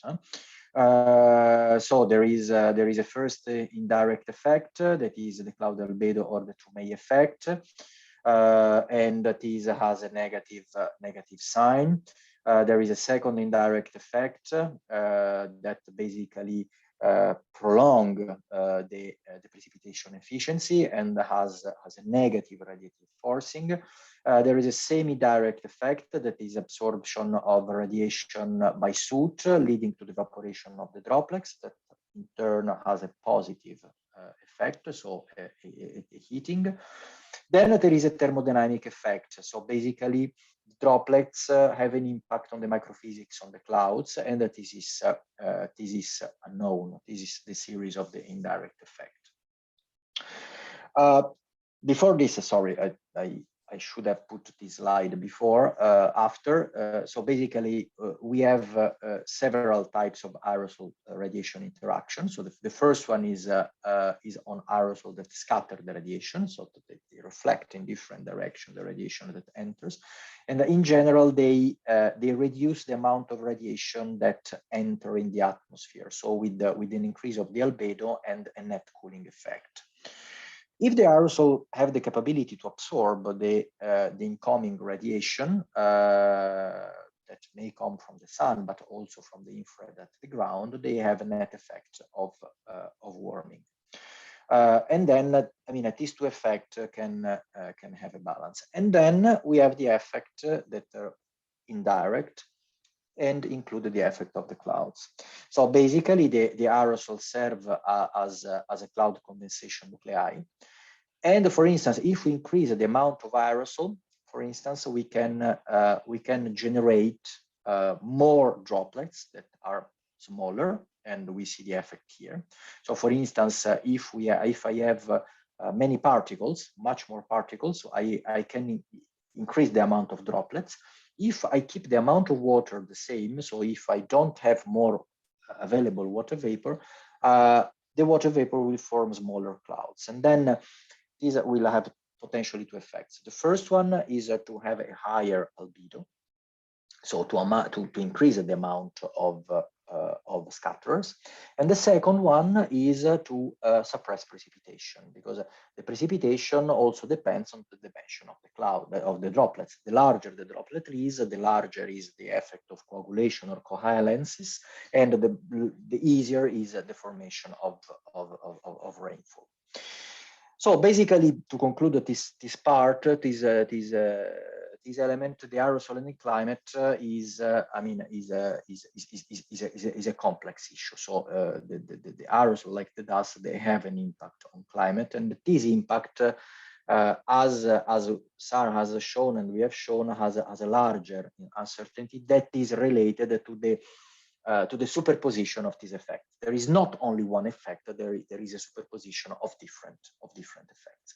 And this is difficult to observe because, I mean, instruments that are able to characterize the microphysics are not so common. We cannot find them on the shelf of the supermarket, and it is also very difficult to model. So let's go now on the observational needs. So what we need to do. So we have talked about health, we have talked about climate, we have talked about identifying different type of aerosol. So for instance, if we want to have an idea of the mass of aerosol that is engaged and is transported in the atmosphere for biogeochemical cycle, we need to discern the type of particles, and you need also to characterize the size distribution of the aerosol. So you need to represent what we have shown before. So which is the dimension and how the dimension is distributed. So how many aerosol and how, which is the mass, the volume of the aerosol per type of particle. If we are engaged, for instance, with the loss of visibility, what do we need? We need the optical effect. So we need to characterize how much the radiation of the light is modified by the presence of aerosol, and then we need to know about the surface, so the effect of scattering of the particles. If I want to study the microphysics or the cloud, I really need to go into the detail of the size of the particles to know, for instance, how much condensation nuclei I can have. If I am concerned by human health, so for instance, I work in an environmental agency and I need to characterize the level of the harmful particles, I need to know about the mass and about the fraction of coarse and finer particles in order to discern which one is more harmful, which one will touch more the lungs. But basically, we need a mass. If I want to characterize the climate effect, for instance, the reflection of the light or potentially the absorption, I need to know about the global distribution, so where the aerosols are on the global scale, and also on the impact on the radiative budget, so their interaction with the radiation at different wavelengths. But I mean, for instance, one of the points also in any case is also to be able to discern among different types of aerosol and particles. And here I report again the photo, okay, the satellite image of the Mediterranean, just to remind you about the complexity. Then, these are the observational needs, and there is no perfect instrument. So there are no perfect instruments, and I include also the models among the instruments that can give all the answer in one shot.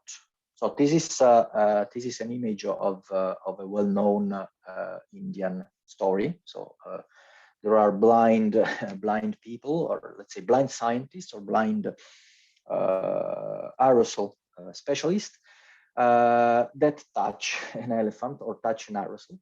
And in fact, every instrument can observe just one of the different aspects, not only one specific feature, but it observes it on a different time and at a different spatial scale.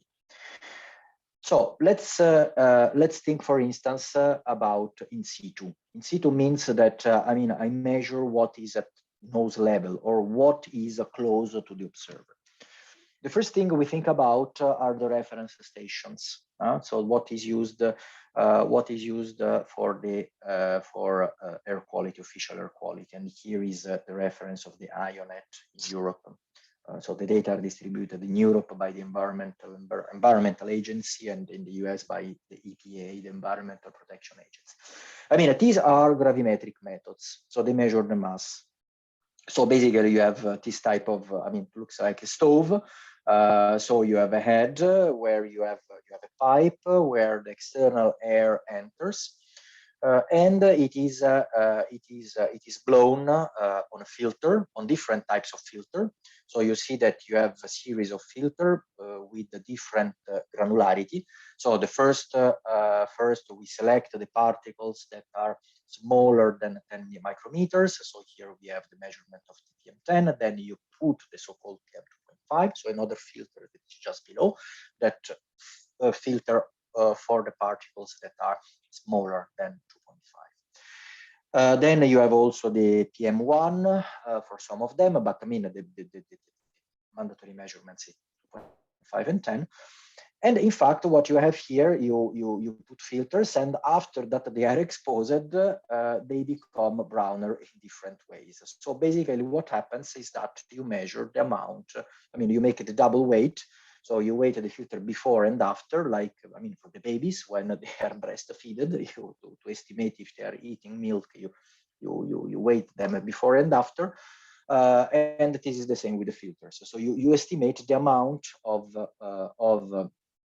aerosol, of particles that are deposited there, and knowing that you were blowing a certain amount of mass, you are also able to identify a density, a mass density per volume. So this is in fact the fraction of aerosol that, for instance, we breathe.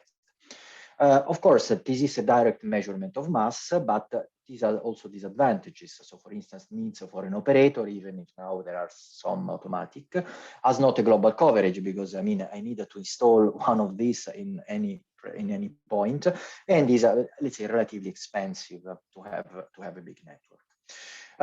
It is also possible to make use of the optical measurements in situ.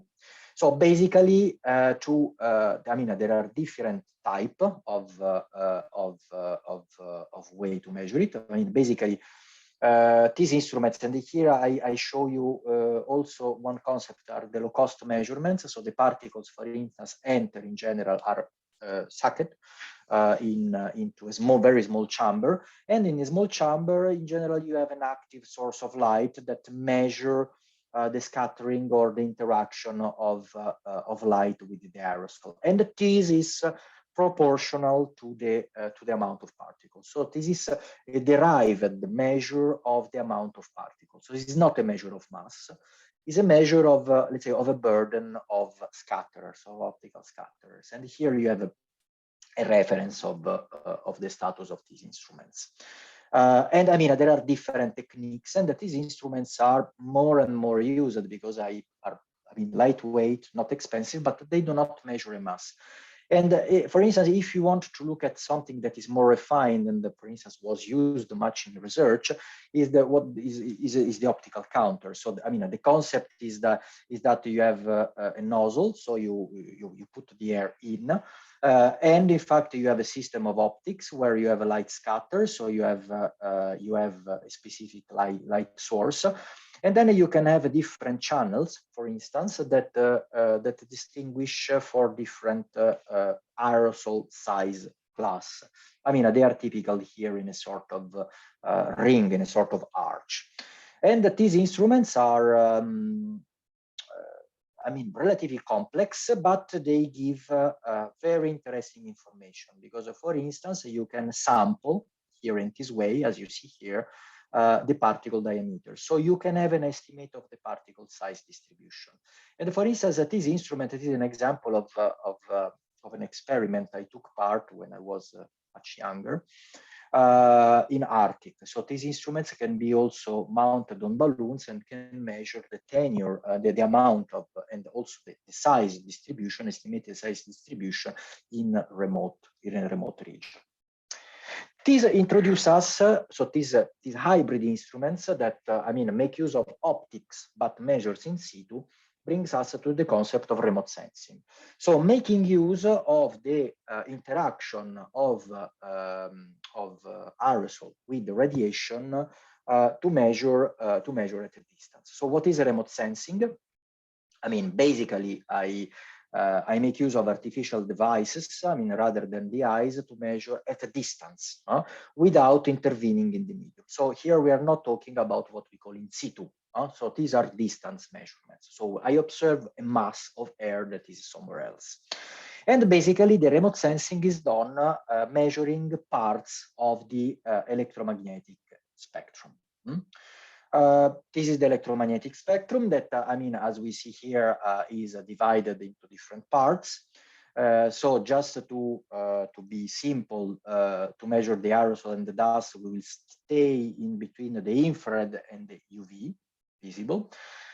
Because, I mean, as you see here, we go from the, let's say, from the micrometer to the nanometer. So it's a place of a radiation that is sensitive to the presence of aerosol. And here I just give you for an example where the visible light is, so where the human vision is. So the use of the infrared and ultraviolet is very useful because, I mean, we can extend the measurability of the aerosol. We need to define a few key parameters that we have already started to introduce. So the first one is the optical depth.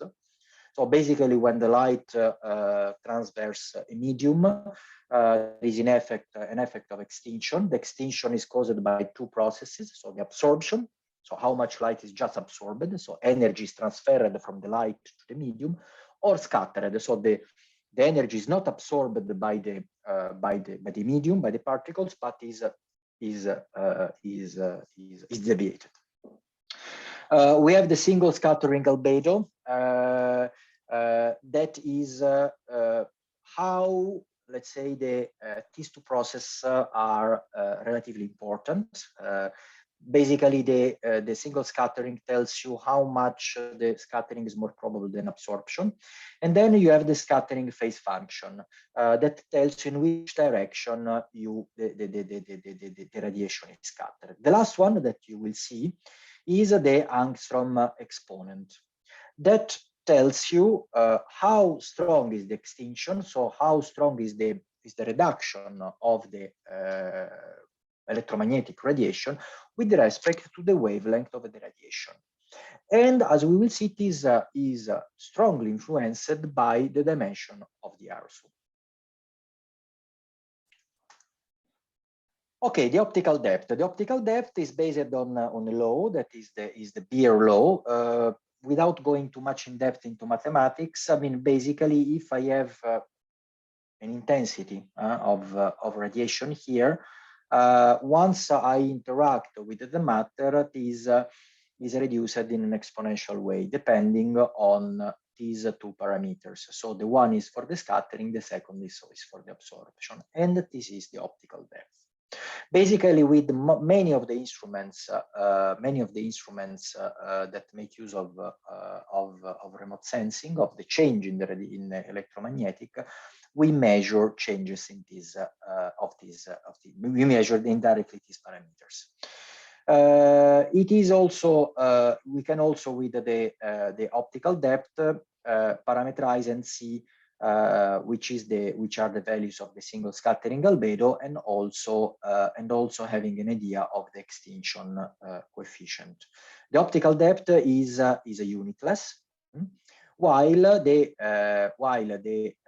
extinction coefficient is not unitless. I won't take really much time on this. I need to go and see what happens. Okay, once I want to relate this to the size distribution, because I have to start from the size distribution, so from the physical distribution of the aerosol, and see which is the effect on the radiation. So what I can observe with an instrument. So basically, we start with the size distribution that is here, so is n.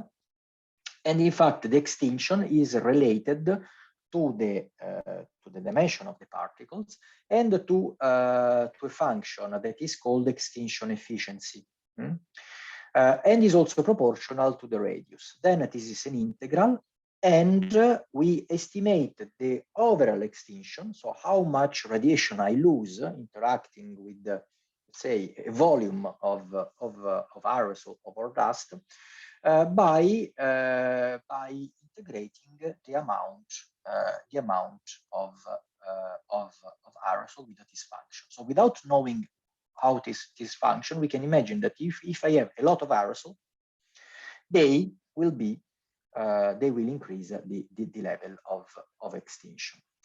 The extinction coefficient, the extinction efficiency, this function is derived from the physical principles of scattering. Here, to keep it not simple, but to keep limited, we will talk about the so-called me scattering from the name of the founder of this type of theory, and this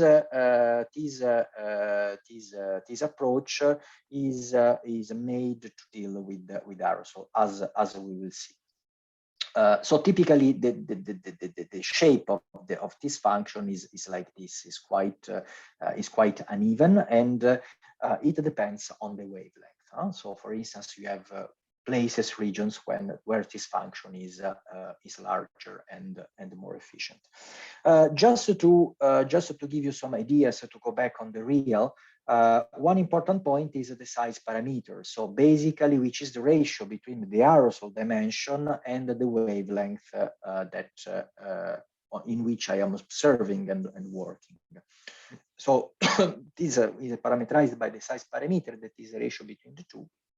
And for instance, you can see that in general, we try to observe in regions, okay, where the wavelength of the radiation is comparable with the dimension of the aerosol.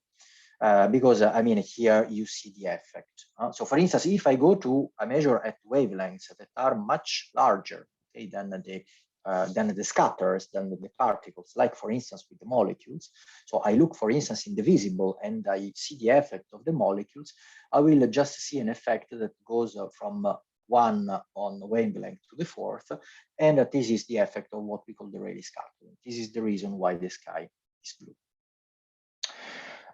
Let's see what happens now if I have a satellite. Okay, the satellite is in the air, so it's really remote sensing. It cannot touch the aerosol. It cannot measure the aerosol where they are. Otherwise, it would be a problem, because the satellite in general, they are above several hundred of kilometers. And in fact, they gather a series of signals. So you have the solar radiation. The solar radiation is reflected, and then the satellite that is passive takes the solar radiation as measurement. And then you have the compound of the scattering from the air. So what we have said before, the Rayleigh one, that is blue. Then you have the component of the aerosol that we want to take, but you also have the effect from the surface and the effect from the clouds that I want to filter out. And this is, I mean, also the sense of the question before. So the clouds have the effect to obscure or to mask.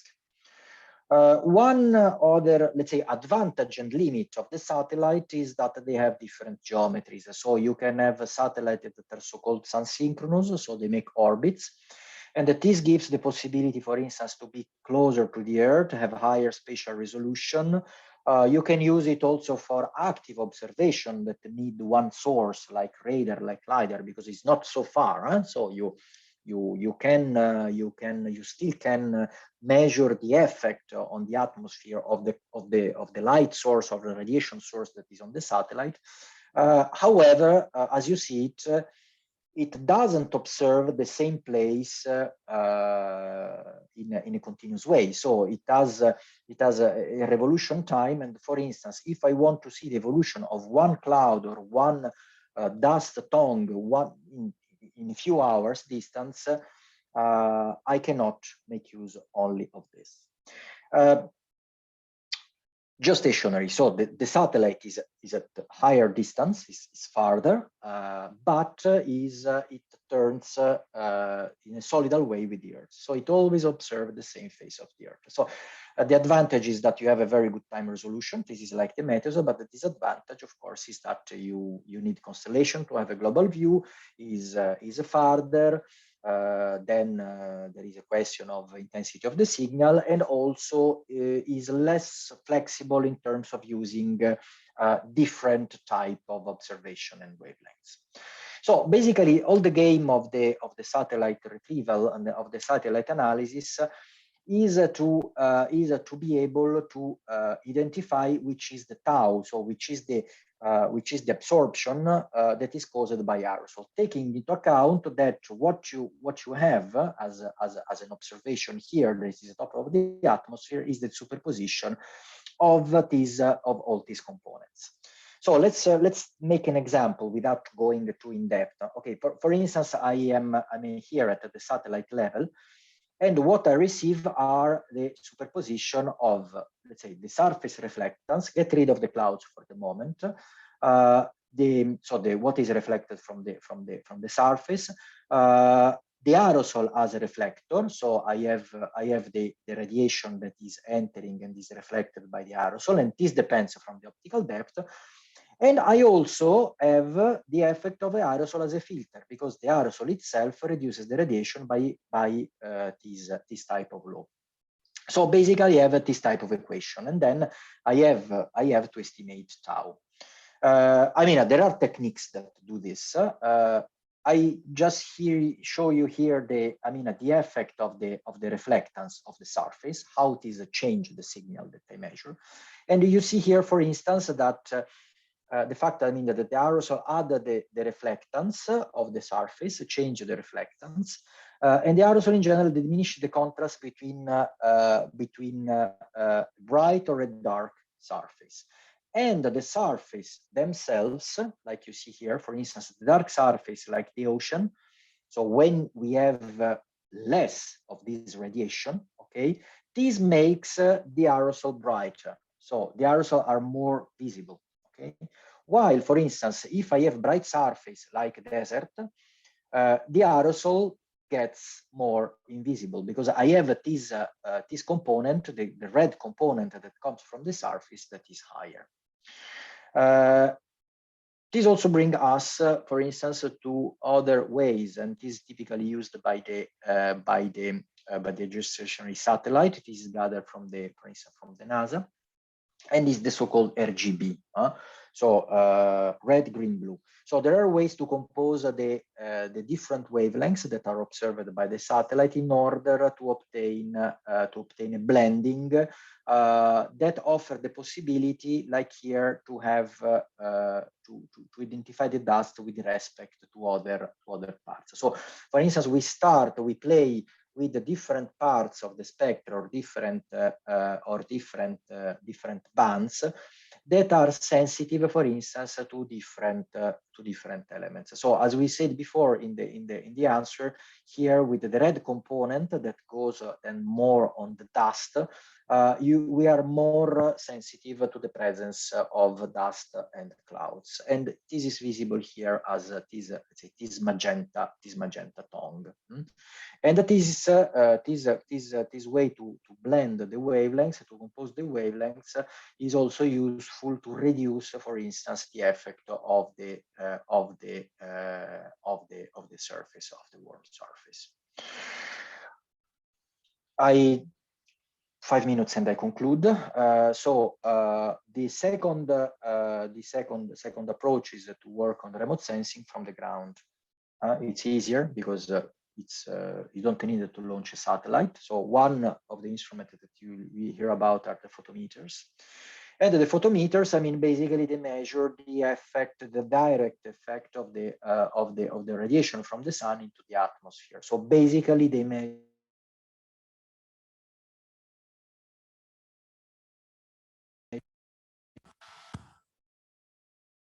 Can you hear me again? Yes, now, yes, we lost you for 1 second. Okay, so okay, basically they measure the reduction of the radiation. And sorry for the resolution of the slide. I just realized that is not perfect. So basically, what happens is that the reduction of the radiation absorption is due to the presence of the atmosphere, to the aerosol, to the water vapor, to the ozone, and so on. So what this instrument do is to identify the component of the aerosol. One of the advantages is that we can measure at a sufficient number of wavelengths, for instance, to select spectral regions where, for instance, the effect of the aerosol is dominant. And also, having different wavelengths, it is possible, for instance, to measure, okay, where to measure the optical parameters at different wavelengths, having insights into the size distribution. This is, for instance, a climatology from the Aeronet. So there is a network that you will hear about that is called Aeronet that collects worldwide these instruments. And this is, for instance, what happens for what we have introduced, the single scattering albedo, for different type of particles. Here you have the wavelengths. It's not the dimension of the aerosol, it's the wavelength on which I measure the effect of the reduction of the signal. But I see that for particles that are smaller, like the urban aerosol, the biomass burning, so the soot, I see that the higher effect of the single scattering albedo, so where the scattering is more effective, is for the smaller wavelengths. So I have an indication that these aerosols are more effective on the smaller wavelength. While if I go and look at the desert dust, and this is how desert dust is measured in different sites, we see that this is more enhanced on the larger wavelengths. So it means that these aerosols have a more efficient effect with larger wavelengths, and then the size of the aerosol is likely larger. And with the component, for instance, here of the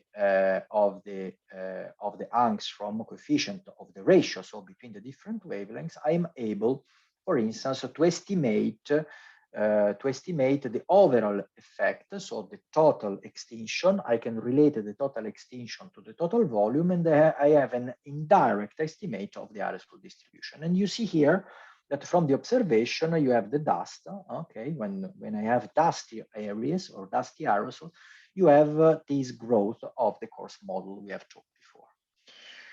I also have the possibility to make use of the active remote sensing, and this is the principle of the LiDAR. I expect that Lucia will tell you a lot about this, but I just want to show you some elements. I mean, basically, the LiDAR works with an emission of the atmosphere. Then we have the interaction process. The light is backscattered, so is reflected back by the molecules aerosol, and I measured this effect. So basically, I measured the cumulated effect of the surface of the aerosol.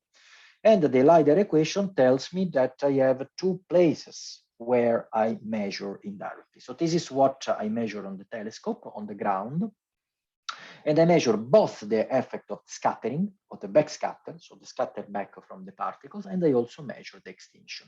Basically, when I have an aerosol observation of the aerosol backscatter, so I'm able to take this component, I see which is the effect on the reflected radiation. The higher is the backscatter, the higher is the amount of scatter, and the higher is the amount of aerosol, whatever their size is. And then I can see, for instance, this is Potenza in south of Italy, from where Lucia comes from. This is the presence of a dust layer that you see here at 3 kilometers. But the advantage of the LiDAR is that since it sends out packets of light, packets of information that are spaced in time, you can, I mean, by measuring at the ground the same packet that is reflected back, you can identify information that comes from different layers. So it has the possibility, it's probably the only instrument, or one of the few instruments that can really give the vertical distribution that we have seen is so important. Because let's see here, for instance, here the dust is not touching the ground. So at the ground you have, let's say, usual, let's say, pollution, but the dust is flying above the site. LiDAR on the satellite, so we put together two elements. This is from the Calliope, the Calypso. This is a very complex instrument because you need to have on the satellite an active generation, an active source, like a laser. But I mean, it's not straightforward. So the satellite is very lucky because it has a very long lifetime, but is not for the moment an operational system. But we have, and we had a lot of information about this. And this is an example on how the satellite, this is a polar one, you see, makes this type of curtains, shows, let's say, the transport of a dust layer from Sahara to the Caribbean. I will probably skip this. I just want to conclude with the concept of advantages and drawback of the observations. So, for instance, from the ground, as we said, we can measure the mass, and we could say, okay, let's put stations. So let's measure the mass. We don't care. So we have a network. And in fact, this is the air pollution monitoring in Europe. These are the green dots. This is quite dense, but where is the problem? It's not global. You don't have it in Africa. In Africa, there is almost no network, and I mean, this applies in many other countries, in many other continents. It is, of course, only on the land. And for instance, for the dust, it's not perfect because I mean, you miss completely the information on the ground. On where the source regions are. You could say, okay, I do everything by satellite, but I mean, the satellite measures from the top.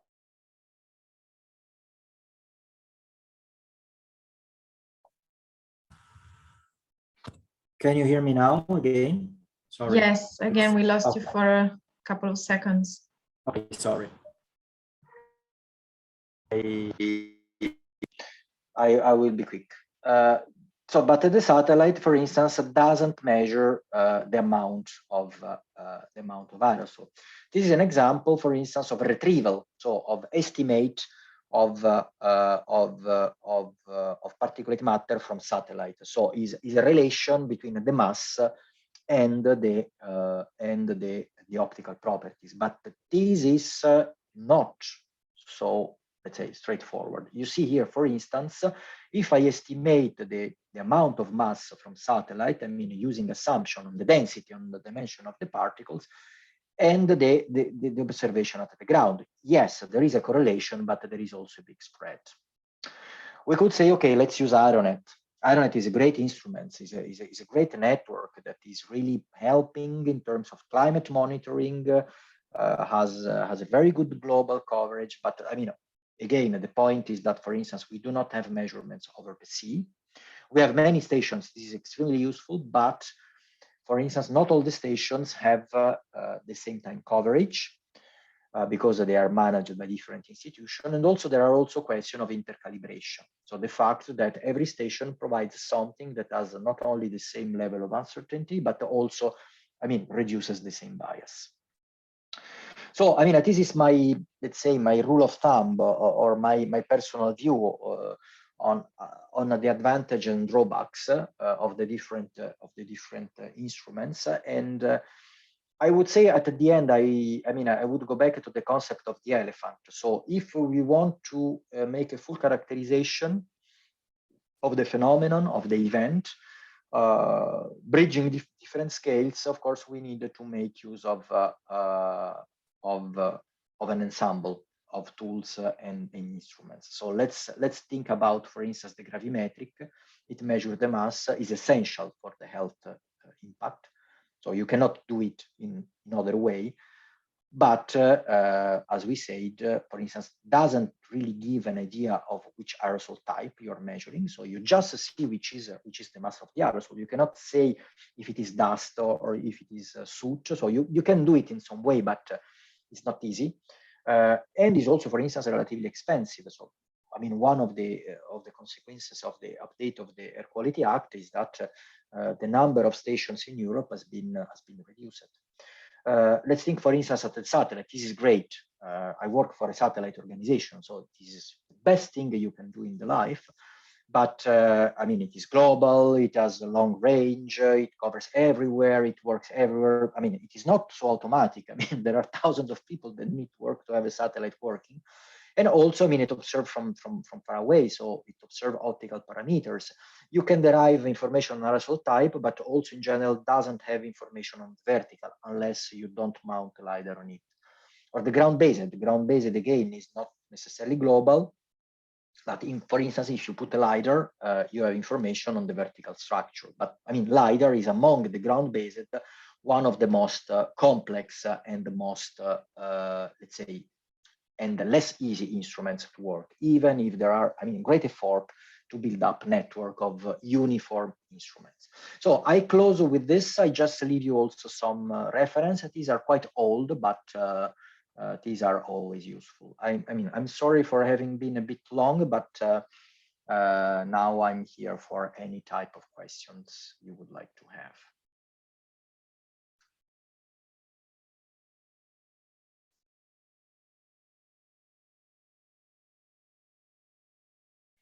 Okay. These are the oldest questions, but okay, we can take it from the most recent, or it's up to you. I don't see them, but okay, I see them now. These are the most recent. Okay.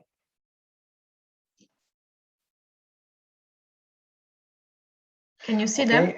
Yeah. Okay. Oh. Okay. Yeah, the first one is, what are the factors that determine the interaction between a suitable aerosol and water vapor to formation more or less clouds at any condition? Okay, basically this is, I mean, it is resumed, but what I have shown, I mean, this is indirect effect. And I mean, basically the way the aerosol can work as a condensation nuclei depends on their size and also their shape. So if you think about the way, I mean, the droplets can go on an aerosol surface. If the aerosol surface is spiky, it has the attractive power of the spikes. This goes back also to the COVID question, but I mean for other points. So it attracts easily the droplets. So in fact, the intensity and the efficiency of the capability of the aerosol of the condensation nuclei aerosol to form droplets also depends on their composition. I mean, what they are made for. For instance, the soot that has a bit complex shapes is quite efficient for the generation of the clouds. And then, of course, we also need the thermodynamics right condition. Then, for the growth, of course, it also depends on the amount of clouds that are available, and for instance, also on the convective conditions. So, for instance, if I have a strong convection, I have even with the smaller droplets an enhancement in the probability of, for instance, of collision with with water vapor and condensing water vapor, and then in any case in strong convection, I have potentially reduction of the precipitation, but not so strong as, for instance, in the stratiform or in a classic cloud. So this is question one. Question two is about the accuracy of the optical data using low-cost in situ instrument. Okay, that's an good and important question. So I mean the accuracy. I mean, I'm not a big expert, but I mean, it's not enormous. So there is a question of precision and of bias. So typically the accuracy depends on many things. So first, starting from the beginning, it depends also on the inlet, because in order to have, for instance, it is important to control and to have a measure of the amount of air that enters into the chamber where I have the optical measurement. And that is the first point. So there is a question about the shape of the inlet. Then there is the question, for instance, of the precision in wavelengths, but this is not really a problem. Then there is a question, for instance, of the saturation of the photomultipliers or of the CCD that are used to measure the effect of the optical absorption. And this is probably another bottleneck, because I mean there are enormous amounts of questions. For instance, let's say the dark current, the fact that the replicability of the measurement is not perfect, especially if you have low cost. Basically, I would say that at the current status, these can be really used as an on-off, so to define if you have a burden of aerosol, of particles, and start to have a few elements on, let's say, on the repartition among different size. So it approaches a little bit to what comes from Ironet. But another problem is the fact that every instrument measures different things. So these instruments are not uniform. And also the same manufacturer, okay, the instruments from the same manufacturer have different instrumental response. So there is also a need to qualify them. There are initiatives from WMO, from the European Environmental Agency to provide guidelines. But I mean, this is another key issue. I hope this answers. What is the best parameter to have the concentration of dust in the atmosphere using satellite data? Okay, yes, this is. I mean, it depends on the satellite. For the concentration of dust, basically, I would say that the best is calliope. I would say is the LiDAR, because the LiDAR provides, basically provides with the two wavelengths an angstrom coefficient and also a scattering. So in the equation, you have seen that you have the scattering and the extinction. So you can estimate both of them. And if you assume, in fact, that the signal comes from the dust, having let's say, making the hypothesis on the radius of the particle, so you can go and estimate a concentration. So you go back in the equation that I have shown, providing, I mean, trying to obtain the function dn in dr.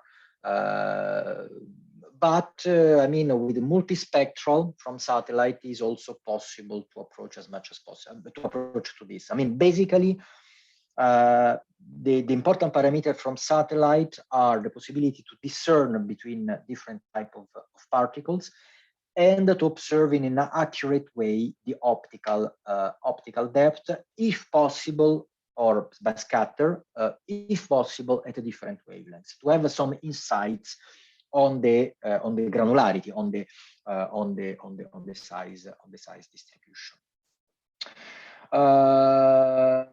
Is there any freely available LiDAR data for West Africa? Okay, that's a great question as well. So it depends. So, for instance, with the AMA program that dates back to the 2006 to 2010, there were a series of LiDAR stations that were deployed in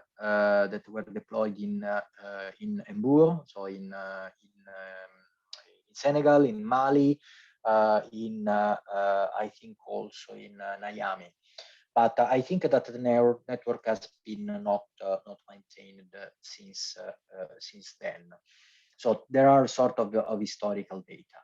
I'm not aware, for instance, if in the northern part, so in Tamanrasset, there is still an active station from LiDAR, but I think for the LiDAR, the problem is even stronger than the problem of the air quality stations. So there is not, an active network to my knowledge. I don't know if Lucia wants to add something to this, but to my knowledge, there are no active LiDAR instruments in West Africa. There are historical data, and also harvest them is not easy. But I mean, if you are interested in making use of this data, just give me a shout and I can help you. I can at least provide you what I know.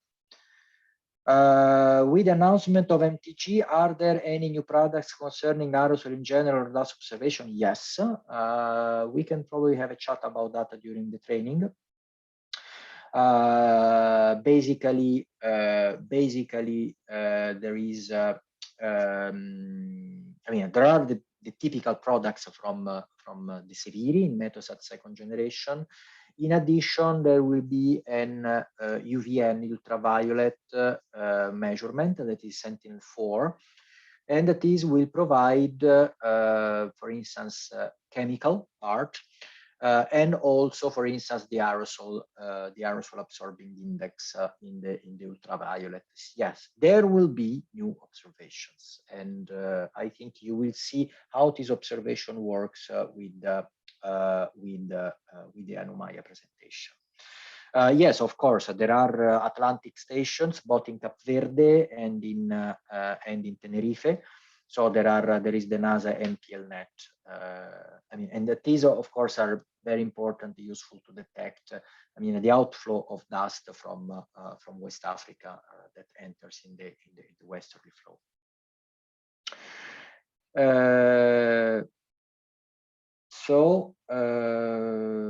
Okay, does optical depth or other optical parameter associated to aerosol infer mass or volume present in atmosphere or something different? Yes, again. Yeah, basically the point is that the optical depth or the optical parameters are integrals. So are the result of the integration of the size distribution. For instance, the scattering efficiency, so how much the light is scattered or backscattered with the LiDAR, is roughly, is dependent on the surface through the function that they have shown, the Q function, the mis-scattering. For instance, there are parts where the Q scattering function that is just linear. So basically, in this part, in the spectral part of the Q function, you have the possibility to have a linear relation between the average surface and the backscatter. So in fact, all the story, all the point is to relate the optical observation as much as possible to the properties that are related to the size distribution. So yes, we try to infer, I mean, we have proxies, what we call in jargon, so proxies of the volume and of the surface. And using different wavelengths, we try to have, let's say, bulk or big chunks of the size distribution. Okay, how is the relation exactly between the refractive index and the optical properties? Does this change according to the wavelength? Yes, I mean, just to keep it short, I probably can go back. I can go back or no. Let's try to go back to the presentation one moment, because it's here. Just give me 1 second, because otherwise, if I start to explain, I will never get to an end. Okay. I don't know if I'm sharing.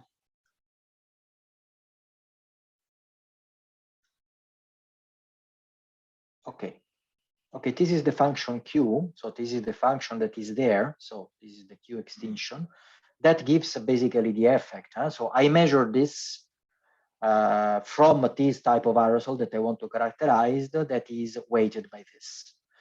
And this is how basically the function Q here, the different function, this is function of the size parameter, so basically of the wavelength. This is how it change function of the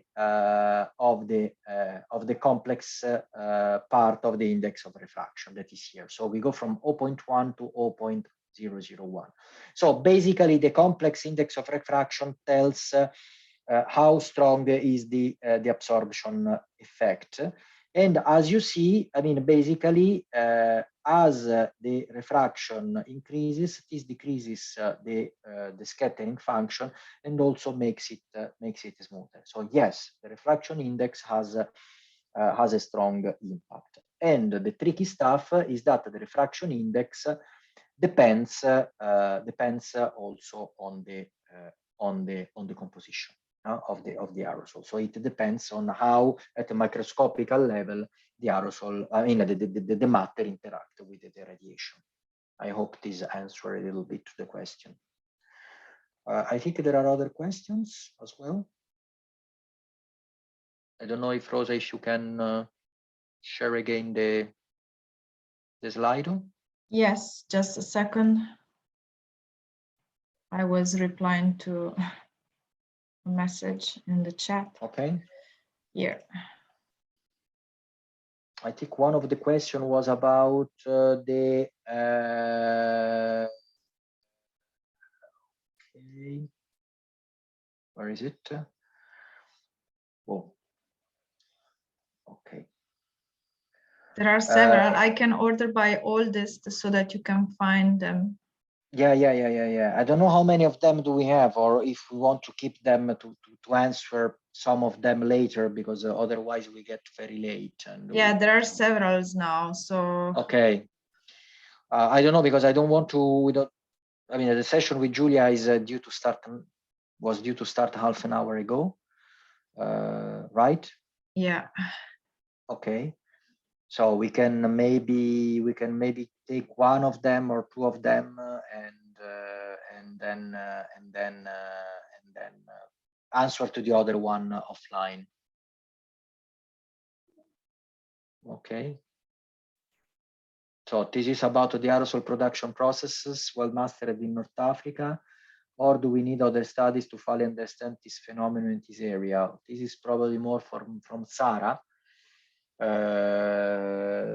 My answer would be partly well mastered. So it is complex, because I mean, you can have very specific locations.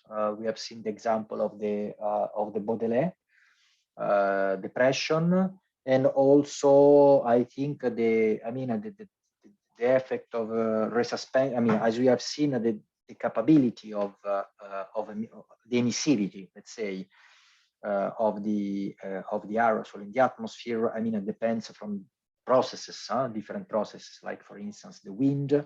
I try to put myself from the model point of view, so it depends on the wind, on the resuspension of the convection, and not all of this is easily manageable or can be easily reproduced by the models for in all the regions. So because I mean at the end it depends on the on very local processes like let's say wind erosion. So there is always this problem of reproducing something that happens at the micro scale and upgrade it. Hi,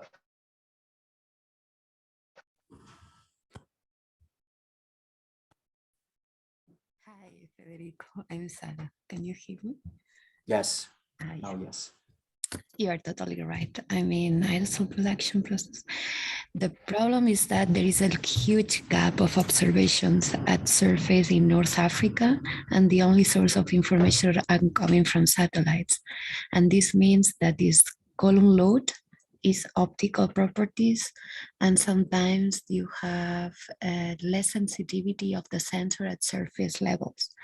Then probably there are some local processes that we are missing because the satellites are not able to provide us the more finer and detailed information. And this is an issue, yeah. We have a problem in Africa because if you see in the map of Google stations, you will see that there is a huge gap. I think that there are 3 sites over the North Africa, and yeah. Yes, exactly. And there are no sites in, as we said before, or very few sites in West Africa, and the observation are sparse, not only geographically, but they also comes from different sources and so on. Exactly, yeah.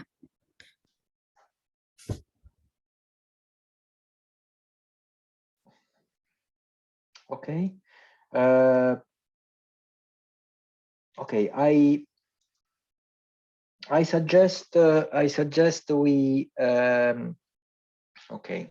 There are many questions. We will reply to that in the, let's say, offline.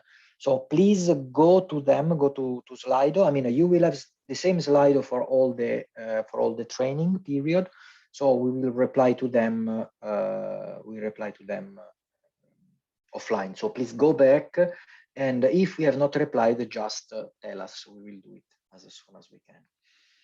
I mean, sorry for not answering to all the questions, but I mean, we were a bit long with presentations. We have a lot of questions. That's just great. Do not hesitate. It's very good to have this discussion. So I would hand over to Julia Wagemann now. Maybe we can have, let's say, 2 minutes of just stretching, and while Julia prepares the presentation, so we reconvene in, let's say, 3 minutes. I introduce in the meanwhile Julia Wagemann. So Julia is a data expert.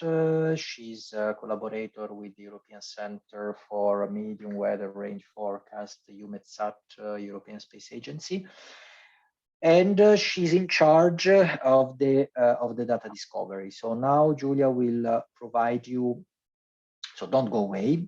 So we provide you how we will play with the data. So we will give you some hints and elements on how is the platform we will make use. So it is important. It is useful both for the afternoon session, but also for the practicals in the next weeks. So thanks again from my side. Also thanks to Sara, myself, and to Rosa for the first lectures. And let's start in a couple of minutes. I mute myself for the moment, but I am still there. Okay, thank you, Federico. And as Federico suggested, we have now a lot to digest. So I suggest like 1 minute to breathe in if you have the chance, get up, turn around, move yourself, and then we start with the data discovery part. I also try to keep it shorter, like not to keep you half an hour longer than expected. Then, yeah, hopefully but you will still get an introduction to the training platform and the practical part, which is part of this training school this week. So now 1 minute.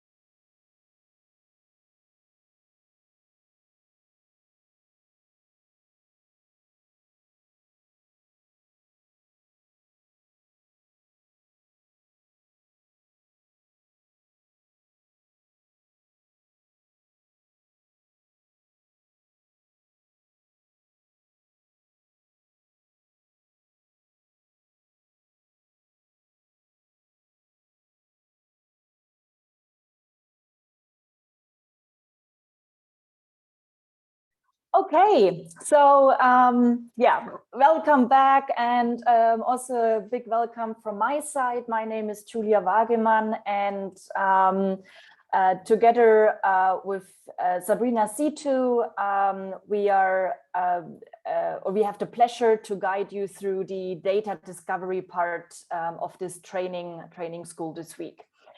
And I just want to give you a short introduction what we plan for this data discovery part.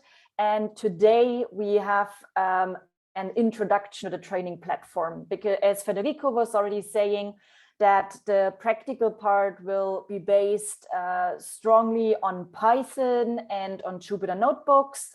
We thought that today is also a good opportunity to introduce you to the basics of Python and some packages we mainly make use of, and also the training platform itself. So the data discovery part, the idea behind it is that anything that will be covered in the morning during the webinars each day, we will then have a practical part really working also with the data that have been introduced in the morning or in the webinar. So today it was more like an introduction to dust and aerosols. And today we will have more an introductory part to the training platform and Python. At the end, we do the same as we had for Federico's and Sarah's presentation. We will have a question and answer session. So if you have any questions, please stay on Slido and drop your question there. And then the next 3 days, they will be dedicated to the different observation mechanisms of dust and aerosols. And so it will be related to satellite data, ground-based observations, and model-based forecasts. And we follow the same outline. So tomorrow we will have then a practical introduction to common satellite data and products that are used for dust monitoring. Then on day 3, on Thursday, we introduce you to common ground-based observations. And on day 4, on Friday, we then introduce you to common model-based products to forecast dust and dust concentration. And so I already shared with you the important links you will need for the practical training part. We also shared with you already the access details last week in an email. So because we have so much interest, and of course the resources of a training platform are limited, so you have the chance to register, and also during the afternoon throughout the week, feel free to access. But we have a limit during the webinar itself. We have a limit to 100 people simultaneously accessing the platform, and this will be given to a first come, first serve basis. So basically, if you log in, then you count as 1 out of these 100. And so it could be that you will have difficulties to access, but don't hesitate. If you come back in the afternoon or at a later stage, then you should be able to enter the platform again. And so basically, we have a platform which is under the link training.ltpy.atomplatform.eu, and you have in the chat the access details, and you see it here again. And in order to be able to access this training platform, we ask you to register under login.ltpy.atomplatform.eu. So I will now go out of the presentation and will give you or will go with you through this through a practical demonstration how you can register and also log into the practical training platform. And also I will show you where you can actually clone or get the practical training material for this week, which is available on EUMETSAT's GitLab repository. And so basically, let's start to go to the login address where you can register. So if you don't have an account yet, then I ask you to sign up with a new account. And once you then have your account credentials, you will get again, you come to this interface, then you can here enter your username and your password. Before we do this, I just want to showcase you, if you go to the link we also shared on to EUMETSAT's GitLab repository, you will come to a repository which is called Atmosphere, and this has a it is like the Dust workshop is part of a broader training on atmospheric composition in general, which has been developed on behalf of EUMETSAT. And for the Dust workshop, you have to go to the folder 50_workshops. And then just right at the end, there is a folder which has like this month, it's 2021-11, and then Dust Training School. And if you go there, you see the exact outline and all the content which we will make use of during this week. So this was the introduction to the GitLab repository. Then let's go back to the login. And I will also log in with a generic account. And so you can enter your username and your password, and then you can log in. And once you are logged in, you will see 2 different links. So one link on the left and one link on the right. And the important thing is that you have to follow the link which starts with training. So you have to go to the link or to the web address on the right side. So training.ltpy.atomplatform.eu. I also invite you, of course, to have a look to the link on the left, which doesn't include the training in the web address. But this is, as I said, this is like a more broader training on atmospheric composition developed by EUMETSAT. So you can also have a look there, but for the training specifically, you really, again, you have to go to the right-hand side and you have to follow the link which starts with training.ltpy.atomplatform.eu.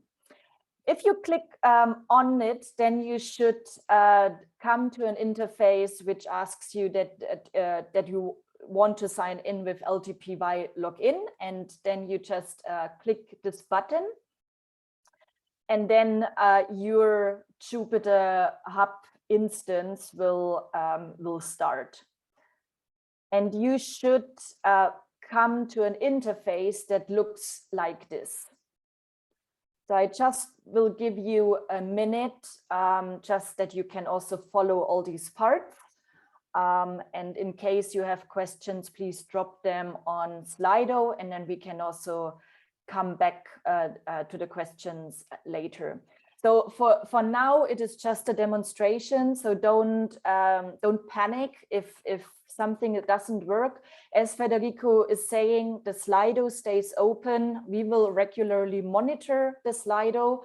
And if you have a question or you have difficulties, then please drop your problem on Slido, and we also respond to you after the webinar this morning. So basically, so this is you are now in a Jupyter Lab interface, and the Jupyter Lab interface gives you here a navigation menu, so which you're also used to with some like general programs like Word, for example, Microsoft Word. And so you can you have a file you have a navigation menu related to files where you can do things. So you can also explore what you can do here in the navigation bar. And then on the left-hand side, you also have a folder system. So you have here the root folder of your Jupyter Lab instance, and then you have different folders. The important folder for you for this training course is in the folder dust_workshop_part1, because the training the training school, it has two parts. We have the first part this week, and then some of you or many of you also registered and have been or have applied for the second part, which will start next week, and which is like a practical workshop on the dust data, on different aspects of dust data. And this is, I just want to also tell you that for all those who also applied for the second part, so this week one will give, in the data discovery part, will give you the basics. So because in the practical part, we will ask you to, it's really a training. So you have to then write Python code, you have to work with the data, etc. And the idea is that this week gives you all the foundations and all the basics in order to be able to follow the practical part, which starts next week. So, and then, so here on the left, the important folder for you is dust_workshop_part1. And then you have in the main window, you have a launcher window, and there you see that you can open different programs, I would say. So you can open a notebook and with a Python kernel. So a notebook is always linked with a specific programming language kernel. And because we make use of Python, so we could start a notebook with a Python kernel.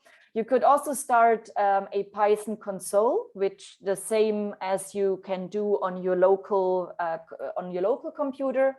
And you can also work, for example, with a terminal. And so if I double click on it, then a terminal opens. And this already shows you that basically on this training platform, you can actually work as it was on your local file system or your local computer. So it offers you a terminal access where you can copy paste documents. And at the same time, it offers you access to a Python console, and but of course also the Jupyter notebooks. So if we, before I want to introduce you to Jupyter notebooks and some tips and tricks how to work more seamlessly with Jupyter notebooks and Python for the next week, I want to just introduce you or show you the course content that you also find your way. So I close the terminal window again, and I double clicked here on the folder Dust Workshop Part 1. And in this folder, you see folders related to the different data types. So you find a folder with 0-1 satellite-based data, you find a folder 02 ground-based observations, and you find a folder with model-based data. And then you find folders with data, folders with images, and 2 notebooks. So always this orange sign here tells you that this is a Jupyter notebook. And one notebook is called Index, and this is basically your starting point. So because this Index notebook gives you again an introduction to what this training school is about.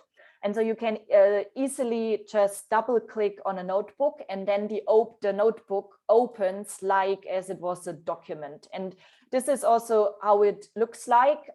It is basically a document where you can have descriptive text, which we have here. So we describe the practical data discovery part here. We give you an overview to all the different satellite observation data and model-based data we feature. And we also give you an overview of the Jupyter notebooks that are available for each specific day.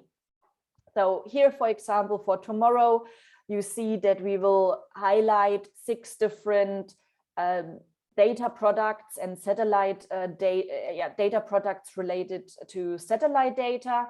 On day 3, we will introduce you to 3 ground-based observation data.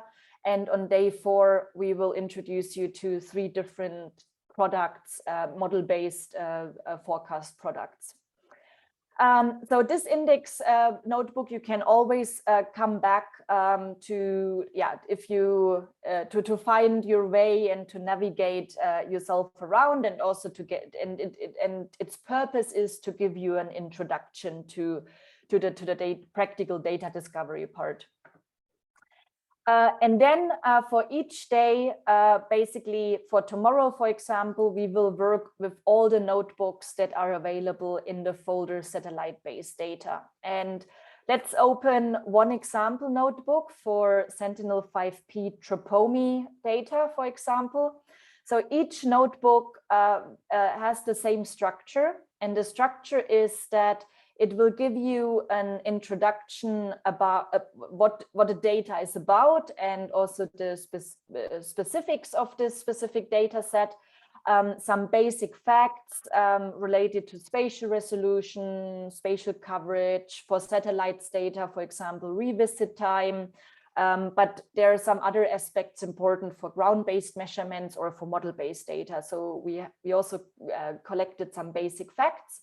And we also have a section that shows you also how to access the data. And this will be specifically also for interest or of interest for next week's practical data session.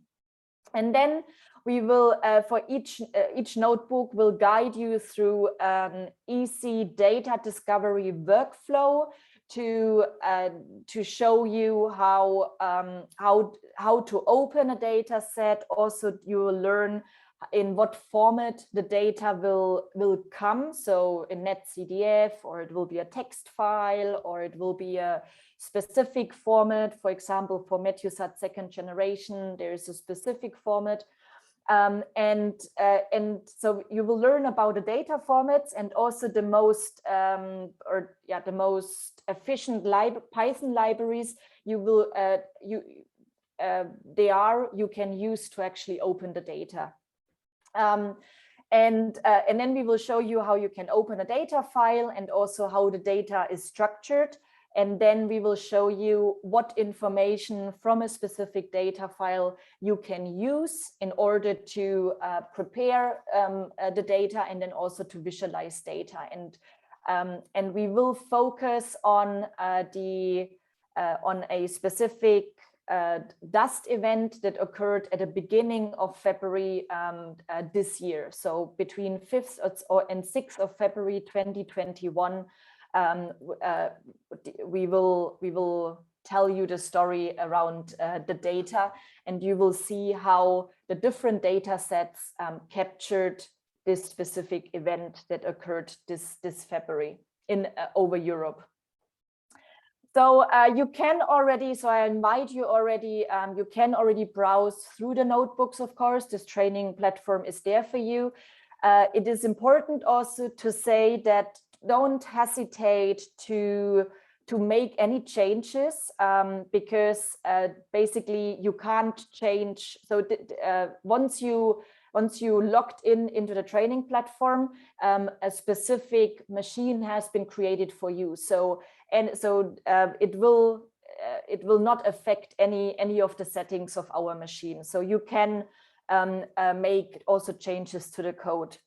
And a better example, or a better work attitude, I would say, also in the case, or also in the light that you might want to have this as a reference material.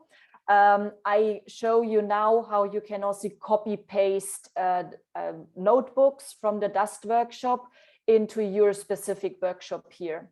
And there are two ways. So if you're familiar with a terminal, then you can just copy paste a notebook from this folder to your to your working directory with the copy command.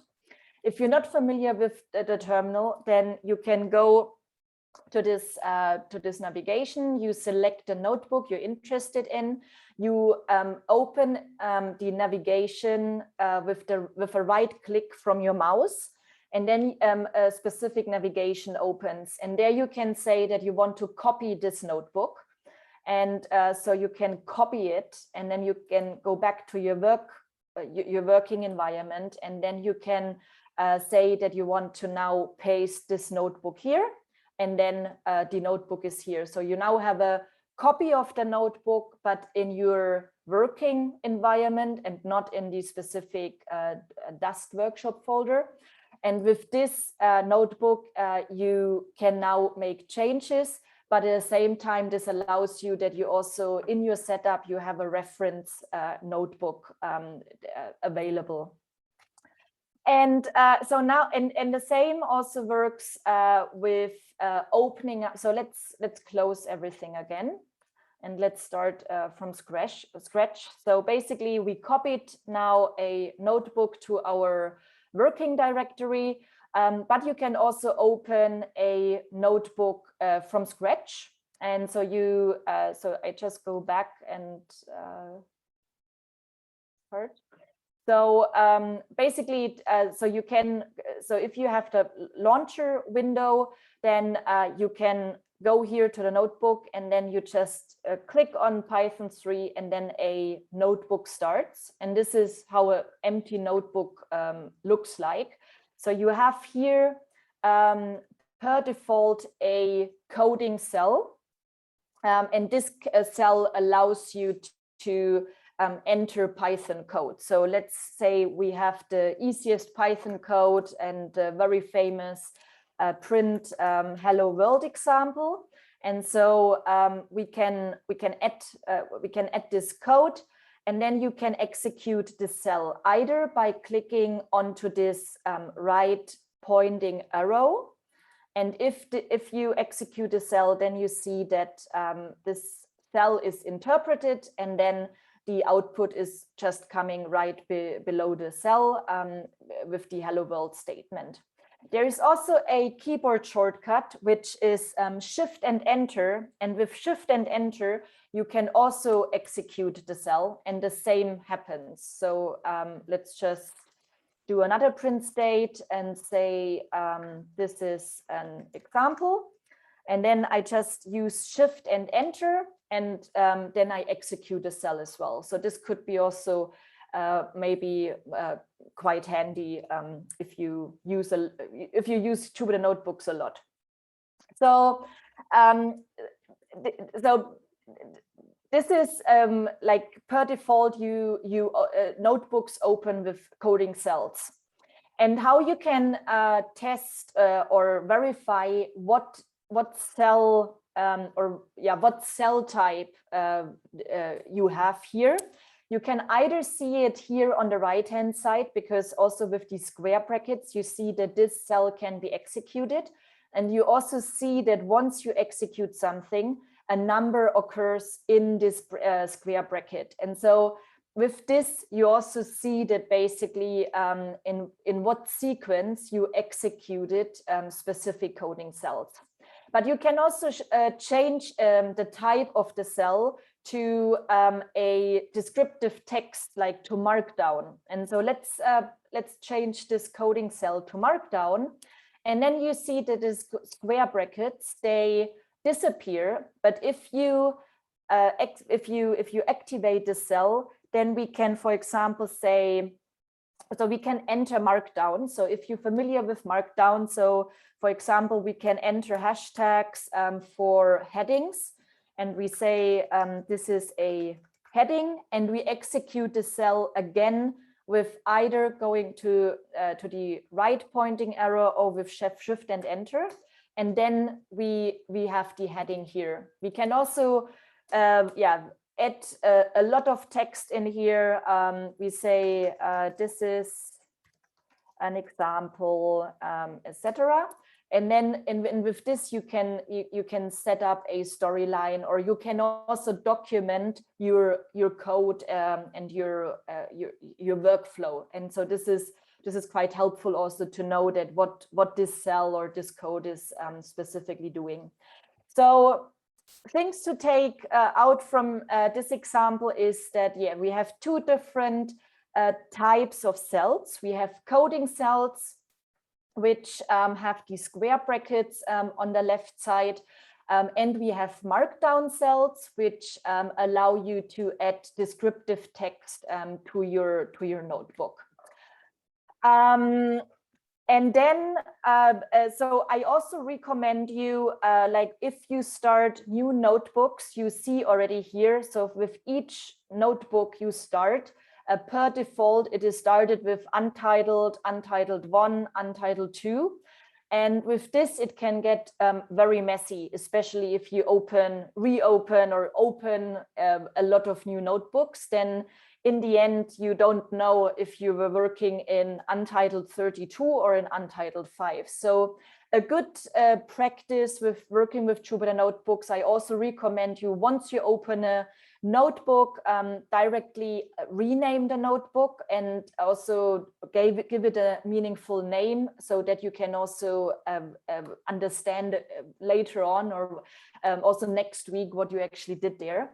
And you can simply rename a notebook again here by clicking on the right hand side of the mouse. And you have here a command which is called rename. And if you go to this command, then it activates, and then you say, I call now mine a testing notebook, for example.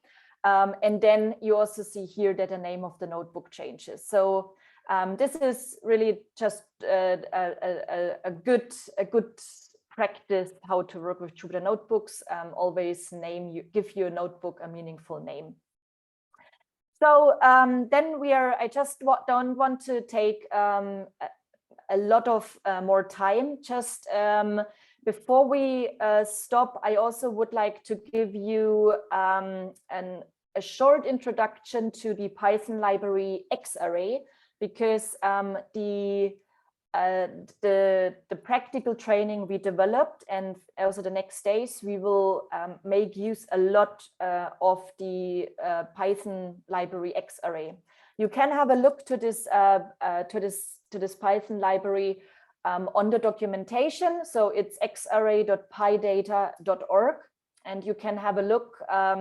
And this has become the standard, I would say, working with multi-dimensional arrays and multi-dimensional Earth system and Earth observation data, because it's a very efficient, or xArray offers a very efficient way handling multi-dimensional data, and specifically also data that are disseminated in NetCDF. And so there one important, how do I call it? One important aspect related to xArray, which I think is good to share with you today. And let's just so how you import and work with how you open data files. So you first import the library with import xarray as xr. So this is a common way, and then you execute it, and once there is a number, then you see it. So it is loaded now, and we can now open a data file. And so I want to show you just a way how to open one single netcdf file, and I also want to show you how to open multiple netcdf files at once. So let's start with with opening up a single file. I can also just make here a markdown and just comment how to open a single netcdf file. And then let's go to, let's just check, or I just want to also introduce you where you find the data. So let's go to the folder Dust Workshop Part 1, and then to data. And then let's go to the folder 3_model, and let's open one file from the CAMS model forecast, for example. So we can just define a variable for the file name, and we call it file name, and then we put it into a string, and then we say our data is under Dust Workshop Part 1. And here you can also specify, so once you have the slash, which indicates from our current working directory, and then you can just enter DU, for example, and then you enter the tab, then it's automatically also automatically coming already the right folder, the folder structure, or the right folder path. And then we want to go to data, and then to 3_model, and then CAMS, and then European forecast. And then we see we have two netcdf files here. And let's just, for the example, let's open the dust concentration for the 4th of February 2021.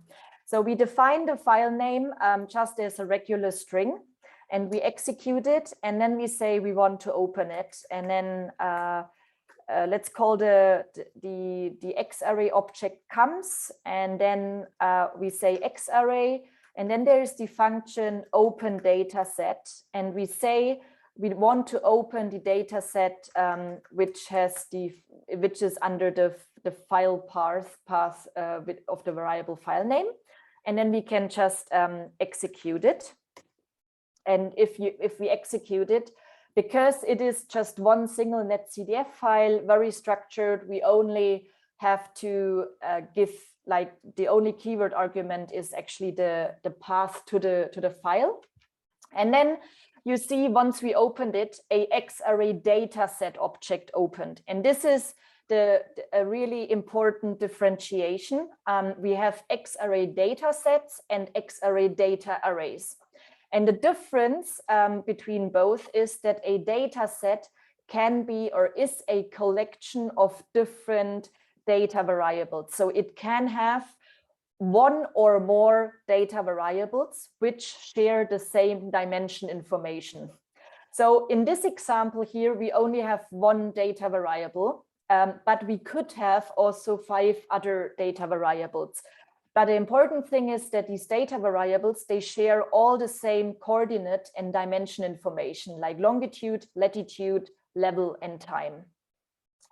If you then want, and this data set basically doesn't, it gives you, so it is a collection, but it doesn't actually give you the real access to the data array values, because the data array values are the data variables itself. And so if you want to open the data array, which of the dust variable, there are 2 ways you can do it with xarray. One is, so we specify our data set object, and we enter a punctuation, and then dust. So we just add the name of the data variable we're interested in, and in our case it is dust, and then we execute it, and then from our data set we loaded now a data array which is related to the data variable dust. And this is very important because now we are on the data array level. We still have the same dimensions, so we still have time, level, latitude, and longitude, but at the same time, we also have additional attributes and metadata information, which give us more information to our data about our data variables. So here we, for example, the example here, the species is dust, and also it gives us information about the units and also the standard name of the data variable. There is another way, so there are two ways. So either you specify it with a punctuation and the name of the data variable, and the same you can also do with, again, we specify that we have the data variables in our data set, and then we add the name of the data variable in square brackets. And so here we add the name dust in as a string in square brackets, and we execute it. And it is the same approach. So these two approaches both load a data variable. And the same, so if you're so the same you can also do with the dimension information. So on data set or data array level.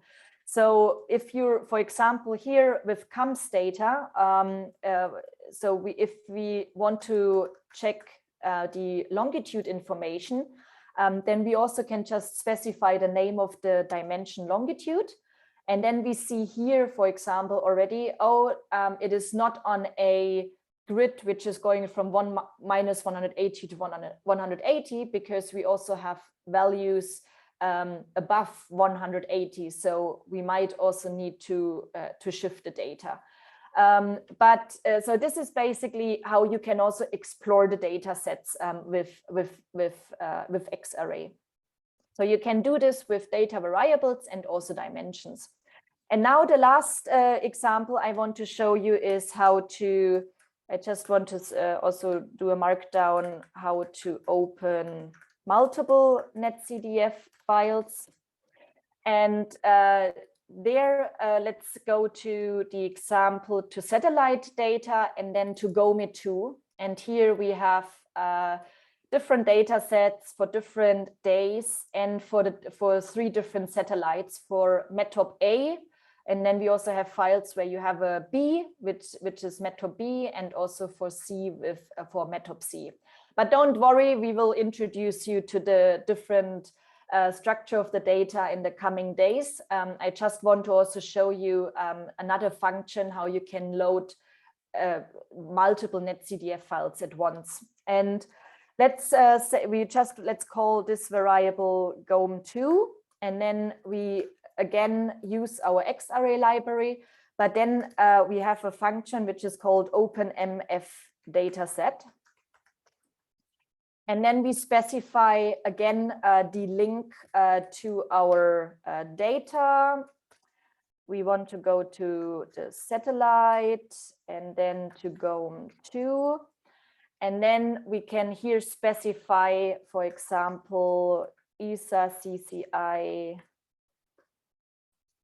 Aerosol, L3, AAI, GOME, and we are just interested in the specific, let's say here on, so yeah, so and then we have like the asterisks, and we can do it like this. So basically what we specify here is that we only are interested in these 3 files, which have the same file name up to this index here up to 0. So, and with this, because if you have a look here, we also have data files. We have data files for February, but for 5th, 6th and 7th of February, and then again for 21st, 22nd and 23rd. And for now, we just specified that we are interested in the data files at the beginning of February. And with this asterisk, we can say up to this point, please load us all the notebooks which have in their file name also 2021 February and start with a 0 for the day. And so with this function open_mf dataset, we specify the data sets we are interested in. And then we also have to use a keyword argument, which is called concat_dim. And there we say, because it is like different days, so we want to concatenate the different data files on the dimension time.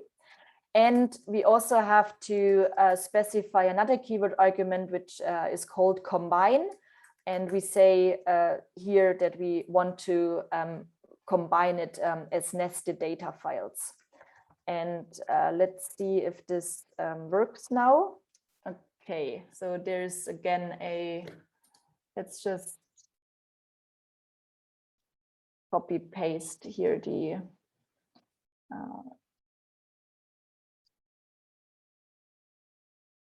it's always this thing. Okay, now it works. So I just had a spelling error. So basically it's the same here. So we have this asterisk here, we load the 3, so we have 3 times, so 3 data files, and we have at the same time, so we loaded multiple netcdf files with one command. And if we want to load multiple netcdf files, we use the function open_mf dataset. And here again, this is example now where we have different data variables. So we have 3 different data variables here. But here we see this, the object that is loaded is again a data set. And now we could again apply the examples here just to load one different variable. So let's say we want to open the variable which is called absorbing aerosol index. And then we can either put it in square brackets, or we can also just use the punctuation and then the name of the variable. And here again, now we loaded the X-array data array. So this was a short introduction to, I think, the most important concepts you have to understand, and you also have to differentiate when working with X-arrays, so that we have data sets, which is a collection of different data variables that share the same dimension, and we have data arrays, which provide us the real access to the data array information. So let's now, there's only one thing what I also want to make you aware of, because we developed the course on, because we are aware that there are different levels of Python literacy in the group. We accommodated with options where we developed specific functions, and instead of you developing the entire Python code, I don't know, for visualization, for example, we have specific functions we will make use of, and these functions you can you can apply, and you just have to specify specific keyword arguments. And these functions, they are available in the functions notebook. So if we go back to our working directory and to the Dust workshop part 1 folder, you see here a notebook which is called functions, and this holds a set of different functions. We will not make use of all the functions in this specific training course, but the function you will definitely cross paths with the next days is, for example, visualize p-color mesh. And you see already, this is basically a visualization function that combines two Python packages like the matplotlib visualization package and also Cartopy, which is a very efficient Python package for visualizing multidimensional data with different projections, so like geographic information on different projections. And so instead of this code here, you basically just, in order to visualize data, you just have to apply these keyword arguments. And we will show you, so each notebook, when we apply this function, you will see, and we also introduce this function and we give you advice on how to use the function. But in case you want to let run a function, so if we open one notebook, I think Sentinel 5P is an example. So at the beginning, with this command here, so after we load Python libraries we make use of in this workflow, we also, with this command %run and then the functions notebook, we load the entire notebook within this notebook. And this means then once we run this, all the functions that are available in this functions notebook can now be also loaded and executed in this notebook. So let's give an example for visualize p-color mesh.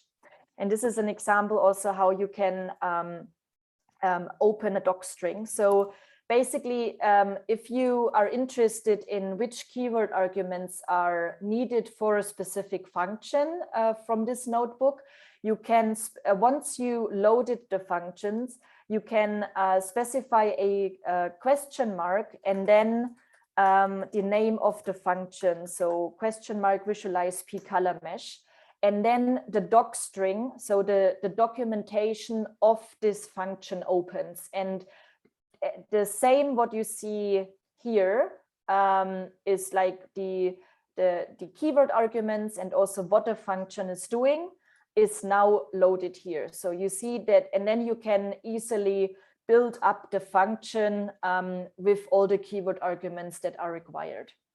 So this might be also something very helpful for you to navigate yourself around the next days. But don't worry, we really also set up the examples and the notebooks in a way that you can, even if you don't have a lot of Python knowledge, that the more you go through the notebooks in the next days, the more you will understand the principal concepts of how to work with Python, how to work with X-array, and also specific visualization functions.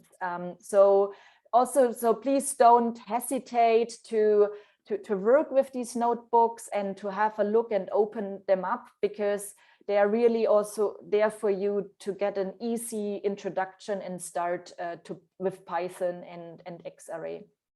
So I would now conclude, and I see that I took a bit more time from you than we had planned. But I still hope that it was useful. And if there are any questions now, I would probably respond to a couple of questions. But then please continue also adding questions on Slido, and we will be also responding to these questions on Slido after the official part today. But for now, okay. Probably we have a look. Are there questions? Yes, thank you very much, Julia, and thank you very much, everybody, for the patience.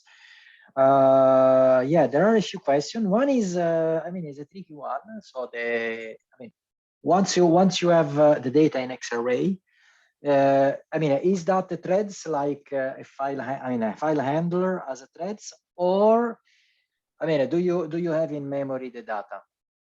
Yeah, so X-array, so it is not a file handler. So, but X-array is linked with Dask. And so in principle, it is loaded like a NumPy array, but at the same time, Dask is a scheduler, I would say, which does, because especially if you work with large volumes of data, it can get very heavy, and then also depending on your resources. So it is basically it loads it lazily. So it adds a pointer to the data file and also to the data structure, etc. So it reads the data, but it doesn't execute any operations further unless we specify the data and we want to then get a result in the end. So it is probably a mix of it, but this is also the important or the good thing with Xarray, that it is combined with Dask, and the heavier or the larger the volumes it gets, you can really make use of the Dask capabilities to implement your workflow in a lazy way and then just execute it once you developed your entire workflow.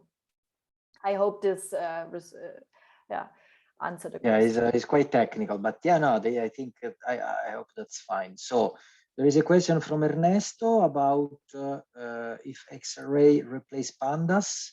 No, you would this, and you will also see this, but at the same time, there are very nice linkages with Xarray and pandas. So Xarray is for multi-dimensional data. Pandas is for time series data, and and we will work actually with both, with Xarray and pandas. So if we go to the observation data on Thursday, you will see how we make use of pandas. So it doesn't replace it, but Xarray and pandas have these nice linkages that we can basically load multi-dimensional data from an Xarray, and once we are interested in a time series, it is much easier to convert then our Xarray data to a pandas data frame, and then work with the pandas data frame and plot time series information. Okay, there is another question about if it is possible to use it with an Android cell phone. I mean, I guess that this question comes from, let's say, an African colleague, because in fact, the connectivity with the mobile phone network is often better than the one. So but I mean, I would say it's not easy to use an Android cell phone, because you need to digit a lot. So in fact, also to work with the browser in a quite let's say interactive way. So it's for sure much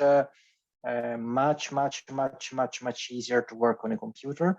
I mean, however, the solution is also shaped in order to work with let's say not perfect connectivity. So you don't need to download the amount of data, you just work on a cloud. So basically, it could work decently well also with limited connectivity, and also with a network that is not perfectly stable, because it also works with the cache, I guess. So we really invite you, I mean, to try to work even from regions or places where you don't have a perfect connection. Is that right, Julia? So of course it is a web address, so you can open it in an Android cell phone, but then it's like it's a coding platform or like a training platform. So we recommend you to work on a laptop or on a working station, because then you can really also get your hands on Python. So you can open it for browsing, but for working, we recommend. There is a question about the more time on Jupyter Lab in the practical session. Yes, sure. This is just the introduction. Then you will have hours and hours to spend with Julia and Sabrina on the practical session. So you will enjoy. Okay, is it necessary to master Python? No, not really. It is meant also for let's say beginners, or I mean, not even beginners. So you, in principle, you can work, learn, get familiarized with the data, so understand the concept, even not knowing Python. So just, I mean, just having an idea of the function. So with the this instruction I plot, with this instruction I open a file. So it's not needed for you to code in Python. So you can just handle this. Then there is a difficult question for those who didn't register for the second week. Is there any chance to enter a waiting list? Let's say we cannot say something now, because as I said, we had the registration that was closed, and I mean, we had to refuse a certain number of applications. I would say we will think about it, but probably the answer is no, because we have, let's say, we have a good group. However, we have a further session in January, February that is quite already busy, but we may consider if there are specific requests to join at this session, and we will probably give you the elements for this. So if there are no additional questions, okay, here are again the questions on the satellite from the previous session. I will start to answer to them. Okay, I would like to close the session for today.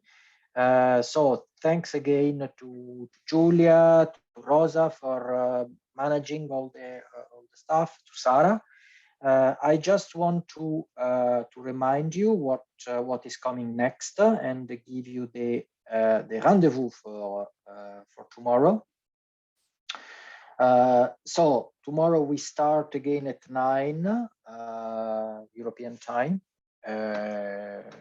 European winter time, solar time, with Anu-Maja Sundström. Is a shorter session. I mean, sorry for being late. So we are half an hour late, and it's quite dense. So tomorrow we will start and enter in depth with the satellite data.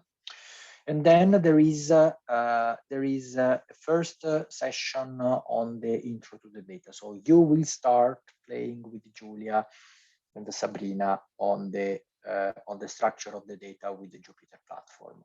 And then Thursday and Friday you will have the same scheme. I remind you again, Slido. This is not the right one. Sorry, this is not the right slide. But okay, I remind you to use the Slido. Please do so.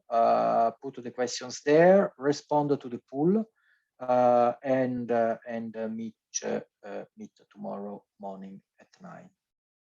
Thank you very much. Thanks for your attention, your patience. We hope that you have enjoyed. Thanks again to the lecturer, to the instructors. And thanks especially to you for following us. Have a safe afternoon. Bye-bye. Thank you. Thank you. See you tomorrow. Thank you. See you. Thank you. Thank you. Thank you. Thank you. Thank you very much. Thank you very much. Thank you. Thank you. Thank you very much.